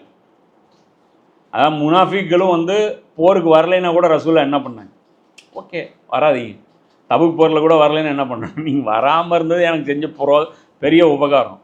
நீங்கள் கூட வந்துட்டு இங்கே வந்து அரேஞ்ச்மெண்ட்டு சரியில்லை, என்ன நீங்கள் இது சரியில்லை, இங்கே வந்து அது நடக்குது, இங்கே இது நடக்குது, இங்கே ஊழல் நடக்குது, அப்படி இப்படின்னு சொல்லி அதை டேமேஜ் பண்ணுறதுக்கு அது நீங்கள் வராமல் இருக்கிறது பெட்ரு அப்படின்னு சொல்லிட்டு ரசூலுல்லாஹ் வந்து விட்டுட்டாங்க. அடுத்து வந்து அல்லாஹ் இப்போ யூதர்களுடைய அந்த டோட்டல் ஹிஸ்ட்ரி வந்து அந்த ஒரு ஆயத்தில் அல்லாஹ் பேசுகிறான். அப்போ அடுத்து வந்து பேசுகிறான், நாங்கள் கிறிஸ்தவர்கள் என்று கூறிக்கொண்டிருந்தவர்களிடமும் இவ்வாறே நாம் வாக்குறுதி வாங்கியிருந்தோம். இவங்ககிட்டையும் நான் ஒரு பையத் வாங்கியிருந்தோம். எங்கே, அதாவது சூரா சஃப்ல ஈசா நபி கேட்பாங்கள்ல, அல்லாவுக்காக எனக்கு உதவி செய்யக்கூடியவர் யார்? அப்போ அல்லாவுக்கு நம்ம ஹெல்ப் பண்ண போகிறேன், அந்த ஹெல்ப்பில் ரீஜாயின் பண்ண போகிறேன். அப்போ அன்சாருல்லா என்னன்னு புரியும், ஹரஸே ஹசனா என்னன்னு புரியுதா? அப்போ என் கூட யார் வந்து ஒத்துழைப்பு தரப்போறீங்க அப்படின்னு கேட்கும்போது நாங்கள் அல்லாஹ்வுடைய உதவியாளர்கள் அன்சாருல்லான்னு நாங்கள் சொன்னோம். அதுதான் அங்கே அல்லாஹ் சொல்கிறான், வமினல் லசீன ஹாலு இன்னா நசாரா, நாங்கள் தான் உதவியாளர்கள் அப்படின்னு ஒரு குரூப் சொன்னாங்கல்ல. சரின்னு சொல்லிட்டு அவர் அக்ரிமெண்ட் வாங்கினார்ல, ஆனால் அந்த ஒர்க்கு இன்கம்ப்ளீட்டாக போயிட்டார்ல, வேலை சேம் தானே. அவரை பற்றி உங்களுக்கு சரியாக தெரிஞ்சிருந்தா இவர் செய்கிற வேலை உங்களுக்கு புதுசாக ஏன் தெரியுது? ஹெர்குலிஸுக்கு புரிஞ்சது இல்லை, இது தீனு சேம் தீன் தான், அதே மிஷன் தான். எது எங்கள் ரோமுக்கு கீழே இருந்த அதே தாவா தான் இதுவும். இது புதுசு கிடையாது. கண்டிப்பாக இதை ஒழிக்கவும் முடியாது. அதுவும் அவங்க சேர்த்து தெரிஞ்சு வச்சுருந்தாங்க. ஏன்னா அந்த வேத அறிவு அவங்களுக்கு கிளியராக புரியும். ஏன்னா அவங்க டிரைவிங் சீட்டில் உட்காந்துட்டு இருக்காங்கல்ல, வழி போகுதா இல்லையான்னு அவங்களுக்கு நல்லா தெரியும். ஏன்னா இந்த ரோட்டில் ஒருத்தர் யாராவது காய்கறி அவங்கெல்லாம் போட்டிருப்பாங்க, அவங்ககிட்ட போயிட்டு இந்த வழியாக போனால் பெருந்துரை போக முடியுமா அப்படின்னு கேட்டால் என்னம்பாங்க, அவங்க போயிருக்கவும் மாட்டாங்க சில சமயம். என்னம்மா இந்த வழியில் போகாதுங்கம்பாங்க. ஆனால் நம்ம ஒரு டிரைவர் ஒருத்தர் ஆட்டோ ஓட்டிகிட்டு வர்றாரு, அவர்கிட்ட கேட்டிங்கன்னா சொல்லிடுவார், ஆமாங்க போகுதுங்க, இந்த பக்கம் போயிட்டு நேராக போயிட்டு அங்கே ஒரு லெஃப்ட் எடுத்து இப்படி ஒரு ரைட்டு போனீங்கன்னா சொல்லிடுவேன். அப்போது யாருடைய அந்த இன்ஃபர்மேஷன் எடுக்கணுங்கிறது அவங்களுக்கு தெரியும். அந்த டிரைவிங் சீட்டில் இருக்கிறவங்களுக்கு தெரியும். சும்மா உட்காந்துட்டு இருக்கிறவங்களுக்கு அது தெரியாது. இப்போ நமக்கு ஏன் தெரிய மாட்டேங்குது இந்த மிஷன்லாம் அப்படின்னு? நமக்கு தான் ஒன்றுமே இல்லையா வேலை. என்ஜாய்மெண்ட் வித்தவுட் ரெஸ்பான்சிபிலிட்டி பாலிசி நம்ம அடாப்ட் பண்ணதுனால நம்முடைய ஹக்குனா மட்டாட்டா கான்செப்ட் படி நல்லா என்ஜாய் பண்ணோம், அவ்வளோதான். வேறு எதுவுமே கிடையாது. அதுவும் நல்லா சொல்கிறான். அவங்கள்ட்ட வாக்குறுதி வாங்கியிருந்தேன், அப்போவே வாங்கியிருந்தேன் ஈசா நபி வச்சு. அவர்களும் கூட தங்களுக்கு நினைவூட்டப்பட்ட நல்லுரைகளில் பெரும் பகுதியை மறந்தே போயினர். பெருசாக டைவர்ஷன் எடுத்துட்டாங்க. சொன்ன வேலையை விட்டுட்டு குகைவாசிகள் ஏன் வந்தாங்கங்கிற வேலையை விட்டுட்டு, குகைவாசிகள் எத்தனை பேர், குகைவாசிகள் எவ்வளோ வருஷம், என்ன சப்ஜெக்ட் மாற்றி, அப்போ நம்ம குகையில் வாழ்கிறது தான் ஈசா நபியுடைய தீனுன்னு ஆக்கி கல்யாணம் பண்ணல அவங்க, ஸோ நாங்களும் கல்யாணம் பண்ண மாட்டோம், இப்படி ஒரு துறவரத்தை உண்டாக்கி அதையும் ஒழுங்காக ஃபாலோ பண்ணாமல் பெரும்பகுதி அவங்க மறந்து தீனிலிருந்து வேறு எங்கேயோ டைவர்ஷன் எடுத்துகிட்டு போயிட்டாங்க. இறுதியில் நாம் அவர்களுக்கிடையே மறுமை நாள் வரை பகைமையையும் காழ்ப்புணர்ச்சியையும் விதைத்து விட்டோம். கியாமத் நாள் வரைக்கும் இவங்களுக்குள்ளேயே ஒரு கிளாஷ் நான் ஏற்படுத்திட்டேன் அப்படின்னு சொல்லிட்டு அல்லாஹ் சொல்கிறோம். நாங்கள் கிறிஸ்தவர்கள் என்று கொண்டிருந்தவர்களிடம் இவ்வாறே நாம் வாக்குறுதி வாங்கியிருந்தோம். இங்கே அல்லாஹ் என்ன சொல்கிறான், கிறிஸ்தவர்கள்னு அதாவது அந்த நசாரா, இந்த கிறிஸ்தவர்கள் அப்படின்னு சொல்லிட்டு இங்கே மொழிபெயர்த்திருக்காங்க. நாங்கள் நசாராக்கள், நாங்கள் அல்லாஹ்வுடைய உதவியாளர்கள் நீங்கள் தானப்பா சொன்னீங்க. ஃப்ரண்ட்லேருந்து நீங்களாம் மனமோந்து வந்து தானே ஈசா நபிக்கு வாக்குறுதி கொடுத்தீங்க. அப்போ அவங்கள்ட்டையும் நான் வாங்கினேன் இல்லை, அவர்களும் கூட தங்களுக்கு நினைவூட்டப்பட்ட நல்லுரைகளில் பெரும் பகுதியை மறந்தே போயினர். இறுதியில் நாம் அவர்களுக்கிடையே மறுமை நாள் வரை பகைமையையும் காழ்ப்புணர்ச்சியையும் விதைத்து விட்டோம். இதில் ரெண்டு விஷயம் இருக்குது. ஒன்று, இந்த பகைமையும் காழ்ப்புணர்ச்சியும் யாருக்கு மத்தியில் விதைக்கப்பட்டது? ஒன்று யூதர்களுக்கும் கிறிஸ்தவர்களுக்கும் மத்தியில். இதுவும் இருக்குது. இதோட இன்னொரு வெர்ஷனும் இருக்குது. என்னன்னா, கிறிஸ்தவத்துக்குள்ளேயே இருக்கக்கூடிய அந்த கிளாஷ் இருக்குது பாருங்கள், இந்த உள்ளே இருக்கக்கூடிய அந்த ஃபிர்காவுடைய கிளாஷ், இது மிகப்பெரிய கிளாஷ். இது வரலாற்றில் அதிகமாக ஹைலைட் ஆகாத கிளாஷ். இது வெளிப்படையாக தெரிஞ்சதுனால இந்த பெரிய சண்டை நடக்கும்போது சின்ன சண்டையை அவ்வளோ அப்சர்வாக பார்க்கல. இன்றைக்கும் ரஷ்யாவுக்கும் அமெரிக்காவுக்கும் இருக்கிற பஞ்சாயத்துன்னா கிறிஸ்தவர்களுடைய ரெண்டு சிந்தனைகளுக்கு மத்தியில் எல்ஜிபிடிக்யூ போப் ஆண்டவர் தலைமையில் இருக்கக்கூடிய கிறிஸ்தவம் இன்றைக்கி அக்செப்ட் பண்ணிருச்சு. ஈஸ்டர்ன் ஆர்த்தடாக்ஸ் அவங்க பண்ணல. அதுலேயும் இன்னொரு குரூப்பும் இருக்குது, இவாஞ்சலிஸ்ட், ட்ரம்ப்புடைய கிறிஸ்தவ பிரிவு. அவங்களும் எடுத்திங்கன்னா அதை ஆதரிக்கலை. அப்போ இவங்களுக்குள்ளேயே பயங்கரமான பிரச்சனை. இவங்க சொல்கிறாங்களே ஏதோ ஷியா சன்னி இவங்க மதம் இவங்க தான் அடிச்சுக்கிறாங்கன்ட்டு. நமக்கு மேலே பெரிய ரத்தாரம் ஓடினா இன்றைக்கும் அது அயர்லாண்டில் அது மிகப்பெரிய இஷ்யூவாக இருக்குது. ஐரிஷ் இதுன்னு சொல்லிட்டு பார்த்திங்கன்னா ஒரு தீவிரவாதம்லாம் அங்கே நிறைய அது சம்மந்தமானது. சர்ச்சில் இவங்களே பாம்பு வச்சுக்குவாங்க, அது மாதிரிலாம் இருக்குது. இது சம்மந்தமாக ஒரு புக்கு கூட எழுதப்பட்டிருக்கு, blood on cross, blood on the cross அப்படிங்கிற அந்த புக்கு லண்டன்லேருந்து தான் அது வெளியிடப்பட்டிருக்கு. ஸோ அதில் நிறைய வரலாற்றில் நடந்த அந்த கிறிஸ்தவர்களுக்கு மத்தியில் நடந்த, அதாவது சிலுவை மீது ரத்தம் அப்படிங்கிற அந்த புக்கு டீட்டெயிலாக அதில் சொல்லப்பட்டிருக்கு. அப்போது அல்லாஹ் என்ன பண்ணியிருக்கான்னா, இதுலேருந்து அல்லாஹ்வுடைய இன்னொரு விஷயம் புரிஞ்சுக்கிங்க. அல்லாஹ்வுடைய வாக்குறுதியை ஒரு சமூகம் மறக்கும்போது அவர்களுக்குள்ளே இருக்கக்கூடிய உள்நாட்டு பிரச்சனை ஸ்டார்ட் ஆகிடும். தங்களுக்குள்ளே அடிச்சுக்கிற அந்த வேலை அதுக்கப்புறம் தான் ஸ்டார்ட் ஆகும். இப்போ இங்கே எடுத்துக்கங்க, அல்லாஹ் வாக்குறுதி, ரசூல்லா என்ன வாக்குறுதி வாங்கினாங்க? முஸ்லீம் சஹாபாக்கள்கிட்ட கலீஃபாவை கட்டுப்படணும், குலஃபாய் ராஷிதின் கட்டுப்படணும் அப்படின்னு சொன்னாங்க. அதில் நடந்த ஒரு மிஸ் ஹேண்டலில் அதுக்கப்புறம் தான் ரத்த ஆறு ஓடிச்சு. சரியா? அந்த அல்லாவுடைய அந்த வாக்குறுதியை வந்து அவங்க அல்லாவுடைய ரசூல் கொடுத்தா அல்லாவுடைய கொடுத்த மாதிரி. ஸோ அந்த நாங்கள் வந்து ஃபாலோ பண்ணுறோன்னு தான் அவங்க சொன்னாங்க.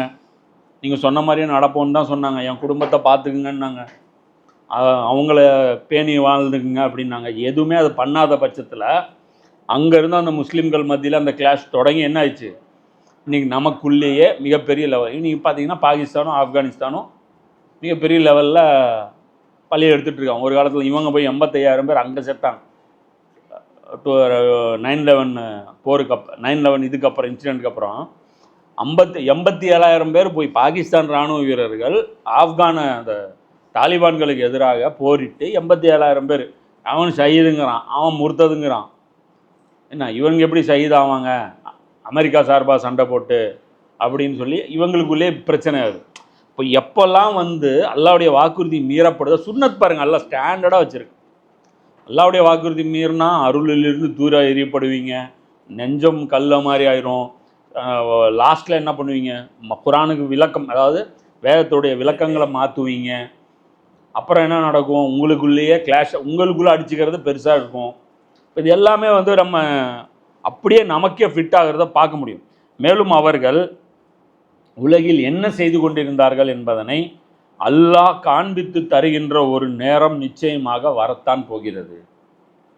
நீங்கள் வேதத்தை வச்சுக்கிட்டு அடித்த லூட்டி என்ன, நீங்கள் என்னெல்லாம் வண்டவாளம், உங்களுடைய மார்க்கம் என்னவாக இருந்துச்சு, உங்களுடைய உள் டீலிங் எவ்வளோ, வெளி டீலிங் எவ்வளோ. அப்போ நீங்கள் சொன்னீங்க இல்லையா, ஸ்டேஜில் ஒரு அறிஞர் வந்து தங்களுடைய நிலைப்பாடை தெரிவிக்கிறார். அது ஏன் அவர் அது சொல்கிறாரு, அது சொல்ல வேண்டிய தேவை என்ன வந்துச்சு? இவங்க கணக்குப்படி அரசியல் வந்து இஸ்லாத்தில் இல்லைன்னா அது அரசியல் மேடை கிடையாது, இல்லை ஆன்மீக மேடை இல்லை. அங்கே ஏற்பட்டு இதெல்லாம் டிஸ்கஸ் பண்ணுறீங்க? அது போய் நீங்கள் வேறு எங்கேயாவது உட்காந்து டிஸ்கஸ் பண்ணலாம்ல, தனியாக உட்காந்து நீங்கள் இன்டர்வியூலையோ அதிலே பேசலாம்ல. இப்போ அந்த ஸ்டேஜ்லேயே அப்போ அரசியல் கூடாதுங்கிறதும் அது அரசியல் தானே. அப்போ அதையும் வந்து பள்ளியாசலில் பேச வேண்டிய தேவை என்ன இருக்குது? அப்போது அதுதான் எல்லாம் சொல்கிறேன். நீங்கள் என்ன பண்ணிட்டு இருந்தீங்க, நான் காட்டுவேன்.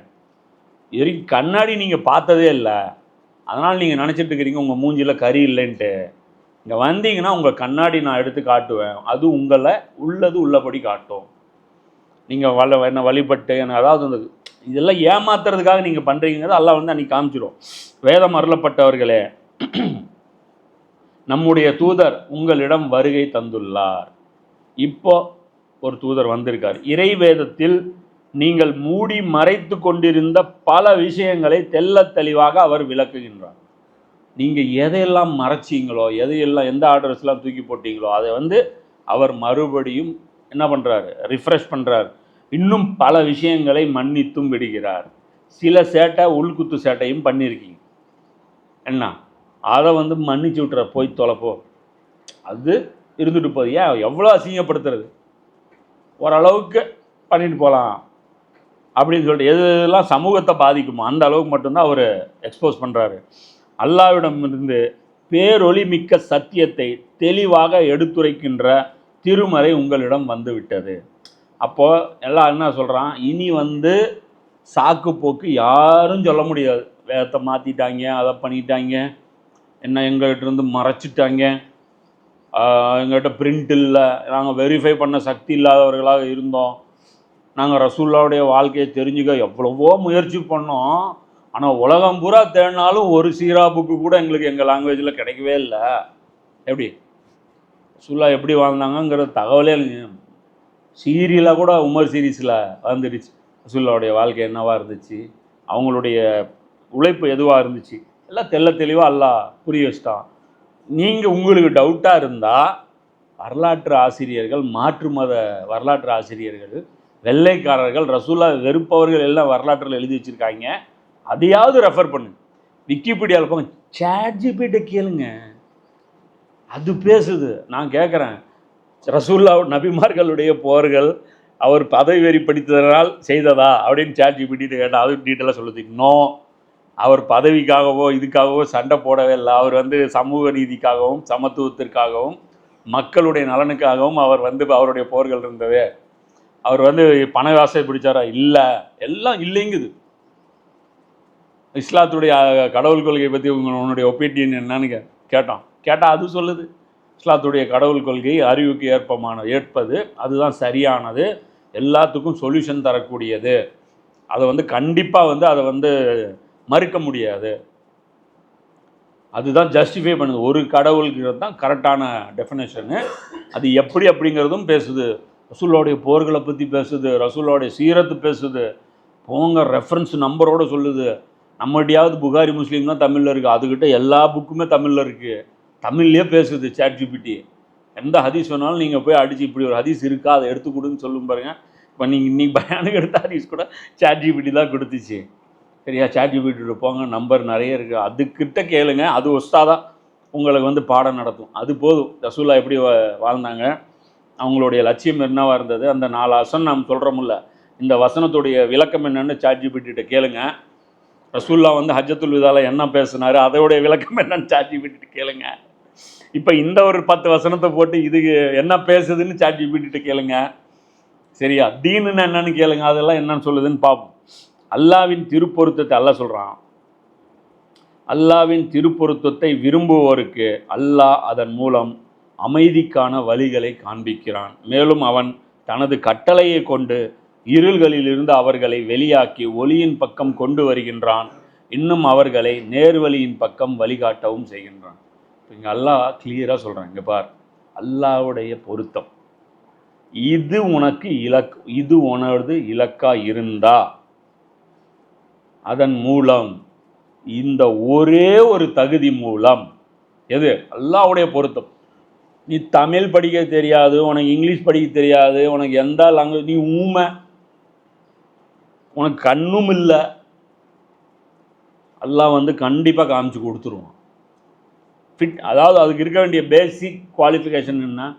அல்லாஹ்வுடைய பொருத்தத்தை விரும்புவருக்கு, நேர்மையை விரும்புவருக்கு, நியாயத்தை விரும்புபவர்களுக்கு, அவங்களுக்கு கண்டிப்பாக அல்லாஹ் ஒரு அமைதியான தெளிவான, அதாவது உமரி சொல்லுவார்ல, சலனமற்ற அந்த பாதை, வாழ்க்கையில் அவங்களுக்கு தடுமாற்றமே இல்லாத ஒரு கிளியர் கட்டு லைஃபை அல்லாஹ் வழியை வந்து காமிச்சிருவான். மேலும் அவன் தனது கட்டளையை கொண்டு இருள்களிலிருந்து அவர்களை வெளியாக்கி ஒளியின் பக்கம் கொண்டு வருகின்றான். இன்னும் அல்லாஹ்வுடைய ஆயத்தெல்லாம் பார்த்தாங்கன்னு வச்சுக்கிங்க, உடனே இருளிலேருந்து வெளியில் வந்துடுவாங்க. சும்மாவே அவங்க சரியான நிலைப்பாடு எடுப்பாங்க. அதுக்கப்புறம் அவங்களுக்கு ஆயத்து காமிச்சோம்னா இருளிலேருந்து டக்குன்ட்டு வெளியே வந்துடுவாங்க. இன்னும் அவர்களை அல்லாஹ் நேர்வழியின் பக்கம் வழிகாட்டவும் செய்கின்றான். அவங்கள இன்னும் டியூன் பண்ணி, அவங்கள பாலிஷ் பண்ணி அல்லாஹ் என்ன பண்ணுறான், அவங்கள படிப்படியாக க்ரோத் பண்ணிகிட்டே இருப்பான். இது வந்து அல்லாஹ் சொல்கிறான். நிச்சயமாக மரியமின் குமாரர் மசீதான் அல்லாஹ் என்று கூறியவர்கள் நிச்சயமாக நிராகரித்தவர்களாக ஆவார்கள். இவங்க காஃபிர்கள்ங்கிற. ஏன் அப்படின்னா, இன்னி வரைக்கும் கிறிஸ்தவர்கள் மத்தியில் ஒருமித்த இஜ்மாவே கிடையாது ஈசா நபி யாருன்னு. ஒரு மசாயிலில் குழப்பம் இருக்கலாம், புரியுதா? சனிக்கிழமை விடுமுறை நாளா, ஞாயிற்றுக்கிழமை விடுமுறை நாளான்ட்டு கன்ஃபியூஷன் இருக்கலாம். அப்பம் சாப்பிட்டாரா இல்லை திராட்சை ரசம் குடித்தாரான்னு கன்ஃபியூஷன் இருக்கலாம். சரியா? தொழுகையில் வந்து விரலாட்டுறதா நீட்டுறதா அல்லது நெஞ்சில் அவர் எங்கே கட்டினார், இதில் கன்ஃபியூஷன் இருக்கலாம். மெயின் அஸ்திவாரத்தில் முரண்பட்ட கருத்து கொண்ட ஒரு கொள்கை எப்படி வந்து சரியான நிலைப்பாடாக இருக்கும்? அடிப்படை தூணுங்க. இதுவே சில பேர் மறுக்கிறாங்க. சில பேர் வந்து ஈசா நபி வந்து அல்லாங்கிறாங்க, சில பேர் அல்லாவுடைய மகன்கிறாங்க, சில பேர் அல்லாவுடைய ரசூலுங்கிறாங்க. கன்ஃபியூஷன்லேயே அவங்க இருக்கிறாங்க. தனித்தவர்னு சொல்கிறாங்க, மூவரில் ஒருவருன்றாங்க, காலகாலத்தில் இருந்தாருங்கிறாங்க, நடுவில் என்ட்ரி கொடுத்தாரு பிறந்தாருன்றாங்க. அதாவது அதாவது அவங்க என்ன சொல்கிறது, சாவு இல்லாமல் இருந்தது, ஹய்யுல் கய்யூமாக இருந்தாரா? ஆமாம், ஆதியிலிருந்தே அவர் இருந்தார். சரி, அதுக்கப்புறம் பிறந்து என்ட்ரி கொடுத்தாரா? ஆமாம், பிறந்து என்ட்ரி கொடுத்தாரு. இப்போது அதை ஜஸ்டிஃபை பண்ணவே முடியாது. அதனால தான் ஏத்திசம் வேகமாக வளருது, சர்ச்சுகள் கைவிடப்படுறது. ஏன் அப்படின்னா லாஜிக் இல்லை. என்ன பேசுவீங்க? எப்படி ஒன்றுன்னு சொல்லுங்கள், இல்லைன்னா 3ன்னு சொல்லுங்கள். 3ன்னு சொன்னால் 1ல் நிற்க முடியாது, 1ன்னு சொன்னால் 3ல் நிற்க முடியாது. ஹியூமன்னு சொன்னால் கடவுளாக இருக்க முடியாது, கடவுள்னு சொன்னால் ஹியூமனாக இருக்க முடியாது. அப்போது ஏதாவது இது எல்லாத்தையுமே சேர்த்து ஒரு பெரட்டி ஒரு கொள்கையை உருவாக்குனீங்கன்னா அது நிற்காது, அது வந்து ஏற்கவே முடியாது. அதுதான் இவங்க சொல்கிறாங்க. இப்போது இந்த வருண் டாக்ஸில் ஒரு வீடியோவில் வந்து பேசுகிறாரு ஒரு பாதிரியார். அவர் என்ன சொல்கிறாரு, டிசம்பர் 25 கிறிஸ்து பிறந்த நாளா? எனக்கு கூட ஒரு டவுட் இருந்துச்சு. எப்படின்னா, எனக்கு கிறிஸ்து பிறந்ததுலேருந்து கவுண்ட் வைக்கிறாங்கன்னா டே 01 தானே வரணும், டே 1லேருந்து தானே கணக்கு வரணும். அதனால் 25லேருந்து ஆரம்பிக்குது டே.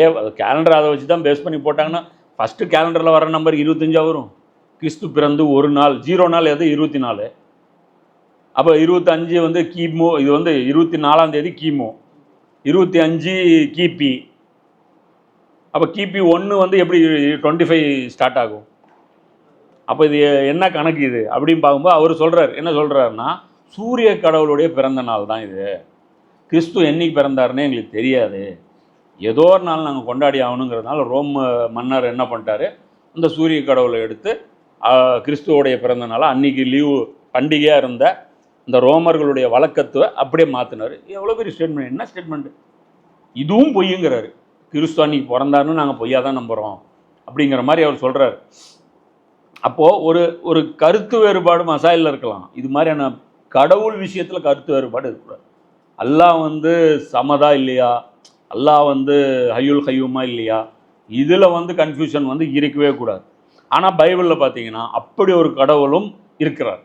ஹய்யுல் கய்யூம் ஒன்று இருக்கிறாரு, அதில் வந்து சமது இருக்கிறாரு, லம் எலித் வலம் யூலது அதில் இருக்கிறாரு. எல்லா டெஃபினேஷனும் அல்லாஹ்வுடைய எல்லா சிஃபத்துகளும் சொல்லக்கூடிய ஒரு கடவுள் பைபிளில் இருக்கிறார். அப்போது இது வந்து ஒரு பெரிய பிரச்சனை. அல்லாஹ் சொல்கிறான், இது கடவுள்னு சொல்லிட்டிங்கன்னா நீங்கள் வேணும்னே நிராகரிக்கிறீங்க. அல்லாஹ் சொல்கிறான், நீ பர்பஸ் பண்ணுறீங்க. ஏன்னா நல்லா தெரியும் உங்களுக்கு, அவர்களிடம் நீர் கூறும், அல்லாஹ் சொல்கிறான், அவங்ககிட்ட நீ சொல்லு, மரியமுடைய மகன் மசீஹையும் அவருடைய அன்னையையும் இன்னும் பூமியில் உள்ள அனைவரையும் அல்லாஹ் அழித்து விட நாடினால் அவனை தடுத்து விட யாருக்கு துணி உண்டு? நான் ஈசா நபியையும் அவங்களுடைய அம்மா மேரியையும் அழிக்கணும்னு முடிவு பண்ணிட்டா தடுக்கிறத யாருனால முடியும்? அப்போ இருந்த யஹ்யா நபி குறுக்க வந்துருக்க முடியுமா, இல்லை ஜக்கரியா நபி குறுக்க வந்துட முடியுமா, இல்லை அங்கே இருந்த ரோம கவர்மெண்ட் வந்து குறுக்க வந்துட முடியுமா? யார் என்ன தடுப்பாங்க? மரியம் அலைஹிஸ்ஸலாமுடைய அம்மா இருந்தாங்களே, அவங்க ஏதாவது குறுக்க வர முடியுமா? என்னன்னாலும் நான் பண்ணியிருக்க முடியும். அல்லாஹ் சொல்கிறான், யாருக்கு துணி உண்டு? என்கிட்ட ஃபைட் பண்ணுறதுக்கு யாருக்கு துணி இருக்குது? அல்லாஹ் சொல்கிறான், வானங்கள் பூமி மற்றும் அவற்றுக்கும் இடையே இருக்கும் அனைத்தின் மீதும் உள்ள அதிகாரம் அல்லாஹ்வுக்கே உரியது. அவன் நாடியவற்றை படைக்கிறான். என்னுடைய ஒன் ஆஃப் த ப்ராடக்ட்டுங்க. எவ்வளோ குரான் போல்டாக பேசுவது. அவன் நாடியவற்றை படைக்கிறான், மேலும் அவனது வலிமை அனைத்தையும் சூழ்ந்து நிற்கிறது. அவங்க அம்மாவும் ப்ராடக்ட்டு, அவரும் ப்ராடக்ட். என்னுடைய ஒரு ப்ராடக்ட்டு செஞ்ச சில செயல்களை பார்த்து நீங்கள் இம்ப்ரெஸ் ஆனீங்கன்னா அதோடைய கிரெடிட் எனக்கு தான் கொடுக்கணும், என் பொருளுக்கு தரக்கூடாது. அவர் சொல்கிறான் அல்லாஹ். இதை வச்சுட்டு நீங்கள் டைரெக்டாக வந்து அந்த நீங்கள் வந்து ஒரு மேஸ்திரி வந்து ஒரு இன்ஜினியர் வந்து வைக்கிறாரு, அந்த மேஸ்திரிக்கு இன்ஜினியர் சம்பளம் கொடுக்குறாரு, அந்த மேஸ்திரி அழகாக ஒரு வீடு கட்டிட்டாரு, கடைசியாக செட்டில்மெண்ட் வந்து மேஸ்திரிக்கு பண்ணிட்டார் வீடு ஓனர். என்ன இன்ஜினியர் என்ன பாரு, ஏன்னா இல்லைங்க அவர் தாங்க வீடு கட்டினது உண்மை, சிமெண்ட் யார் சப்ளை பண்ணால், செங்கலுக்கு யாருக்கு காசு கொடுத்தா, எலக்ட்ரிஷியன் கடையில் எவ்வளோ பாக்கி நான் வச்சுருக்கேன், பெயிண்ட் அடித்தது யார், இத்தனை பேரை சம்பளம் கொடுத்தது யார், வாரம் அவங்களுக்கு சம்பளம் கொடுத்தது யார், எல்லாம் முடிஞ்சு ஃபைனல் செட்டில்மெண்ட் அவங்களுக்கு கொடுத்து அவர் வாங்கிட்டு போயிட்டீங்கன்னா ஒத்துக்குவீங்களா? அவர் சிறப்பாக வேலை செஞ்சாருங்க, அவர் வேலை எங்களுக்கு இம்ப்ரெஸ் பண்ணிடுச்சு. இம்ப்ரெஸ் பண்ணட்டும், ஒன்றும் பிரச்சனை இல்லை, அதுக்கு வேணால் ஒரு செட் ட்ரெஸ் வாங்கி கொடுங்க, அவ்வளோதான். ஆனால் மொத்த கான்ட்ராக்ட் எப்படி நீங்கள் அங்கே கொடுக்கலாம்? அல்லாஹ் தான் சொல்கிறான், என் ப்ராடக்ட் அவர் அதை சொல்கிறான். உங்களுக்கு அவர் பிறந்தது ஒரு அதிசயம்னு வச்சுட்டு நீங்கள் முடிவு பண்ணிடுவீங்களா? அப்படி பார்த்தா இவருக்கு அம்மாவே இல்லையா ஆதம் நபிக்கு? அப்பா இல்லாத கண்டிஷனுக்கு நீங்கள் இப்போ கடவுள்னா அம்மாவும் இல்லாதவர் என்ன போய் சொல்கிறீங்க? தாயும் இல்லை தந்தவும் இல்லை. அப்போ அவருக்கு வந்து என்ன அற்புதம் செய்கிறவர் கடவுள்னா ஏகப்பட்ட பேர் அற்புதம் பைபிளில் செய்கிறாங்க, அதையும் பாருங்கள். அல்லாஹ் சொல்கிறாங்க, ஜஸ்டிஃபிகேஷன் நீங்களே கொடுக்க முடியாது, உங்களுக்குள்ளே அதில் ஒருமித்த கருத்தும் இல்லை, எல்லாரும் சேர்ந்து இது ஒத்துக்கிறதும் இல்லை. இயேசு ஏன் கடவுள் என்றால் அவர் தந்தை இல்லாமல் பிறந்தார்னு கிறிஸ்தவர்களே ஒத்துக்கிறது இல்லை. அதுக்கப்புறம் எங்கே போய் நீங்கள் முஸ்லீம்கள்ட்டையோ இங்கே ரசூலாட்ட வந்து நீங்கள் ஆர்குமெண்ட் பண்ணுறீங்க? அதுதான் அல்லாஹ் எல்லாத்தையும் கிளியர் பண்ணுறான் 3ஆம் அத்தியாயத்தில். நஜ்ரான் வாசிகளை கூப்பிட்டு எல்லாத்தையுமே கிளியர் பண்ணி, இனிமேல் இதில் உங்களுக்கு ஏதாவது பேசுறதுக்கு ஏதாவது இருக்கா, இதுக்கு மேலேயும் இருந்துச்சுன்னா விதண்டாவாதம் தான். அப்போ ஒரே விஷயந்தான், வா முபாலா செய்யும். மூபாலஜியும் ஓடிட்டாங்க. அப்போது ஏன் என்ன என்ன தைரியத்தில் ஓடினாங்க? நான் அழிஞ்சு போகிறேன், நீ அழிஞ்சு போகிறேன்னு துவா செய்யணும். தெரியும் அவங்களுக்கு வானத்துலேருந்து நெருப்பு வரும்ன்ட்டு, கருகிரும்னு அவங்களுக்கு தெரியும். அதனால் அவங்க என்ன பண்ணிட்டாங்க, போயிட்டாங்க. நாங்கள் அல்லாவின் புதல்வர்கள், மேலும் அவனது அன்பிற்குரியவர்கள் என்றெல்லாம் யூதர்களும் கிறிஸ்தவர்களும் கூறுகின்றார்கள். அவர்களிடம் நீர் கேளும், அவ்வாறாயின் உங்களின் பாவ செயல்களுக்காக அவன் ஏன் உங்களுக்கு தண்டனை அளிக்கிறான்? இது பூமியில் வந்து நடக்கக்கூடிய பனிஷ்மெண்ட்டை பற்றி அல்லாஹ் பேசுகிறான். நீங்கள் அல்லாவுடைய செல்லக்குட்டிங்க, நீங்கள் அல்லாவுடைய அன்பிற்குரியவர்கள், அல்லாவுடைய நேசர்கள், வலிமார்கள் என்றால் ஏன் உங்களுக்கு ரிவீட் விழுவுது? அல்லாஹ் கேட்குறான். இது வந்து இன்றைக்கி நமக்கும் நடக்கும், முஸ்லீமுக்கு. இது இந்த இடத்துல நம்ம இன்றைக்கி என்ன சொல்கிறோம்? அல்லாஹ் நம்ம கட்சி, அல்லாஹ் நம்ம கட்சி தானே. ஒரு பிரச்சனைன்னு வந்தால் அல்லாஹ் நம்ம சைடு தானே நிற்பான். ஒரு துவான்னு கேட்டால் அல்லாஹ் நம்ம பேசி தானே கேட்பான். அப்போ ஏன் உல்ட்டாவாக நடக்குது? எல்லாம் உல்ட்டாவாக ஏன் நடக்குது? அப்போ அல்லாஹ் அதான் கேட்குறேன், ஏன்டா உல்ட்டாவாக நடக்குது? இப்போ ரசூலாவுக்கும் சில விஷயங்கள் உல்ட்டாவாக நடந்துச்சு. என்ன உடனே என்ன வைங்க, அப்போ ரசூலா தோக்கலையா, ரசூலா அடி வாங்கலையா? அதெல்லாம் வந்து அந்த அந்த இதில் இருக்கக்கூடிய அந்த அரசியல் வாழ்க்கையில் இருக்கக்கூடிய ஒரு அந்த ட்ராவலில் நடக்கக்கூடிய சின்ன சின்ன நிகழ்வுகள். நான் சொல்கிறது இது, அல்லாஹ் சொல்கிறது வந்து இன அழிப்பு, அட்ரஸ் இல்லாமல் காலி பண்ணுறது, டோட்டலாக டெமாலிஷ் பண்ணுறது, டோட்டலாக அப்படி அந்த அந்த ராஜ்யத்தையே பிடுங்கிக்கிறது. ராஜ்யத்தை பிடுங்கிட்டாங்க. ரோமர்கள்ட்டிருந்து எல்லாம் பிடுங்கிட்டான். பாதி இவங்க எடுத்துக்கிட்டாங்க, பாரசீகர்கள் எடுத்தாங்க. அதுக்கப்புறம் முஸ்லீம்கள் போனாங்க, அவங்க எடுத்துக்கிட்டாங்க. டோட்டல் காலி. அதுக்கப்புறம் அவங்க கையில் போகவே இல்லை ஜெருசலம். இப்போ வரைக்கும் முஸ்லீம்கள் கையில் தான் இருந்துச்சு. அப்போ முஸ்லீம்களை இன்றைக்கி வந்து பாருங்கள், ஒவ்வொரு பகுதியிலையும் இன அழிப்பு நடந்துட்டுருக்கா இல்லையா? எந்தெந்த இடத்துல இப்போ அழிக்கப்படுறாங்க அப்படின்னா, இன்றைக்கி சமுதாயத்தின் மேலே அல்லாஹ் கோபத்தில் இருக்கான். நம்ம பேச்சு கேட்கலை, நம்முடைய இதுவா ஏற்கப்படலைன்னு சொல்கிறான். அர்த்தம் அல்லாஹ் தான் சொல்கிறான், உண்மையில் அவன் படைத்த மற்ற மனிதர்களைப் போல் நீங்களும் மனிதர்கள் தான். தான் நாடுபவர்களை அவன் மன்னிக்கிறான், மேலும் தான் நாடுபவர்களை தண்டிக்கிறான். பூமி, வானங்கள் மற்றும் அவற்றில் உள்ள அனைத்து பொருட்களும் அவனுக்கே உரியன, மேலும் அவனிடமே எல்லாரும் செல்ல வேண்டியது இருக்கின்றது. அப்போ இந்த இடத்துல அல்லாஹ் என்ன சொல்கிறான்? எல்லாரும் products, one of the product. அது வந்து நீங்கள் வந்து மனித ப்ராடக்ட், இது வந்து மண் ப்ராடக்ட், இது வந்து மெட்டீரியல் ப்ராடக்ட், இது வாட்டர் ப்ராடக்ட், அவ்வளோதான். உங்களுக்கு அந்தந்த ப்ராடக்ட் நம்ம லேபிள் வச்சுருக்கோம்ல. ஹேண்டில் பாரு வீல் ஆயிராது, வீல் ஹேண்டில் பார் ஆயிராது. ஒவ்வொன்றும் அதோட நேமில் இருக்கும், பார்ட் நம்பர் இருக்கும்.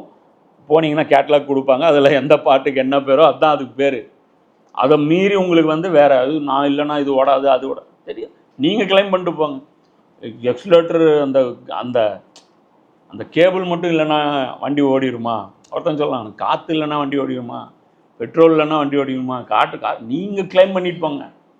அல்லாஹ் உங்களை சார்ந்து கிடையாது. அல்லாஹ் அதான் சொல்கிறான், வேதம் அருளப்பட்டவர்களே, தூதர்களின் வருகை தொடர் சிறிது காலம் வரை நின்று போயிருந்த சமயத்தில் எம்முடைய இந்த தூதர் உங்களிடம் வந்துள்ளார். மேலும் இறைநெறியின் தெளிவான அறிவுரைகளை உங்களுக்கு கற்றுத்தந்து கொண்டிருக்கிறார். கொஞ்ச நாள் நீங்களாக வாழுங்கடான்னு விட்டேன். என்ன கதி பண்ணி வச்சிங்க உலகத்தில்? 1400 வருஷம் வழிகாட்டல் கொடுத்தேன், சீரியஸாக எடுத்துக்கல. ஏதோ கொஞ்சமாவது ஓரளவுக்கு நன்மை தீமைக்கான ஒரு இது இருந்துச்சு.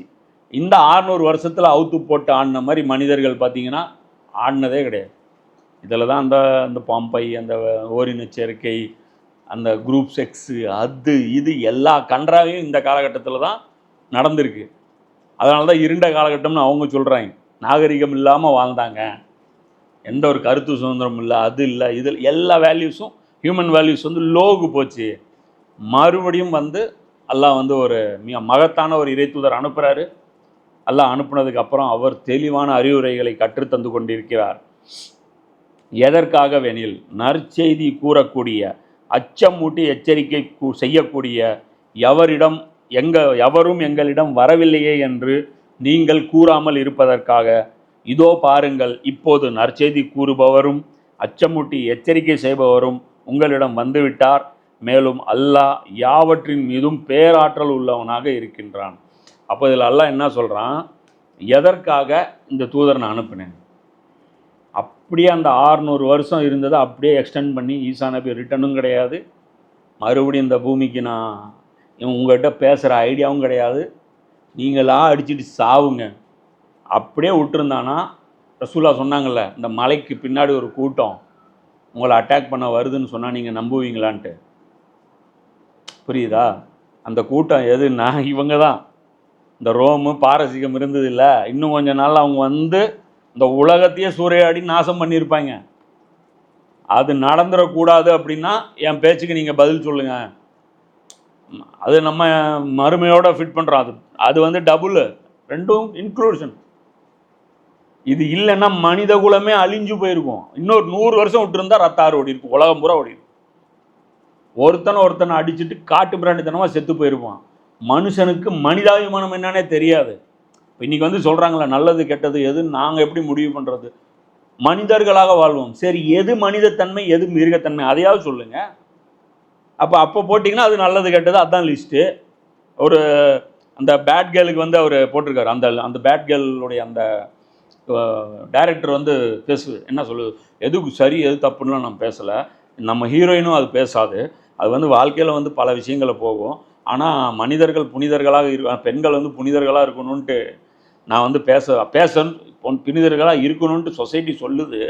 அது வந்து பெண்கள் மேலே ஒரு அழுத்தமாக இருக்குது. அந்த சுமையை வந்து நீக்கிறதுக்காகத்தான் நான் இந்த மாதிரியான இது போட்டேன்.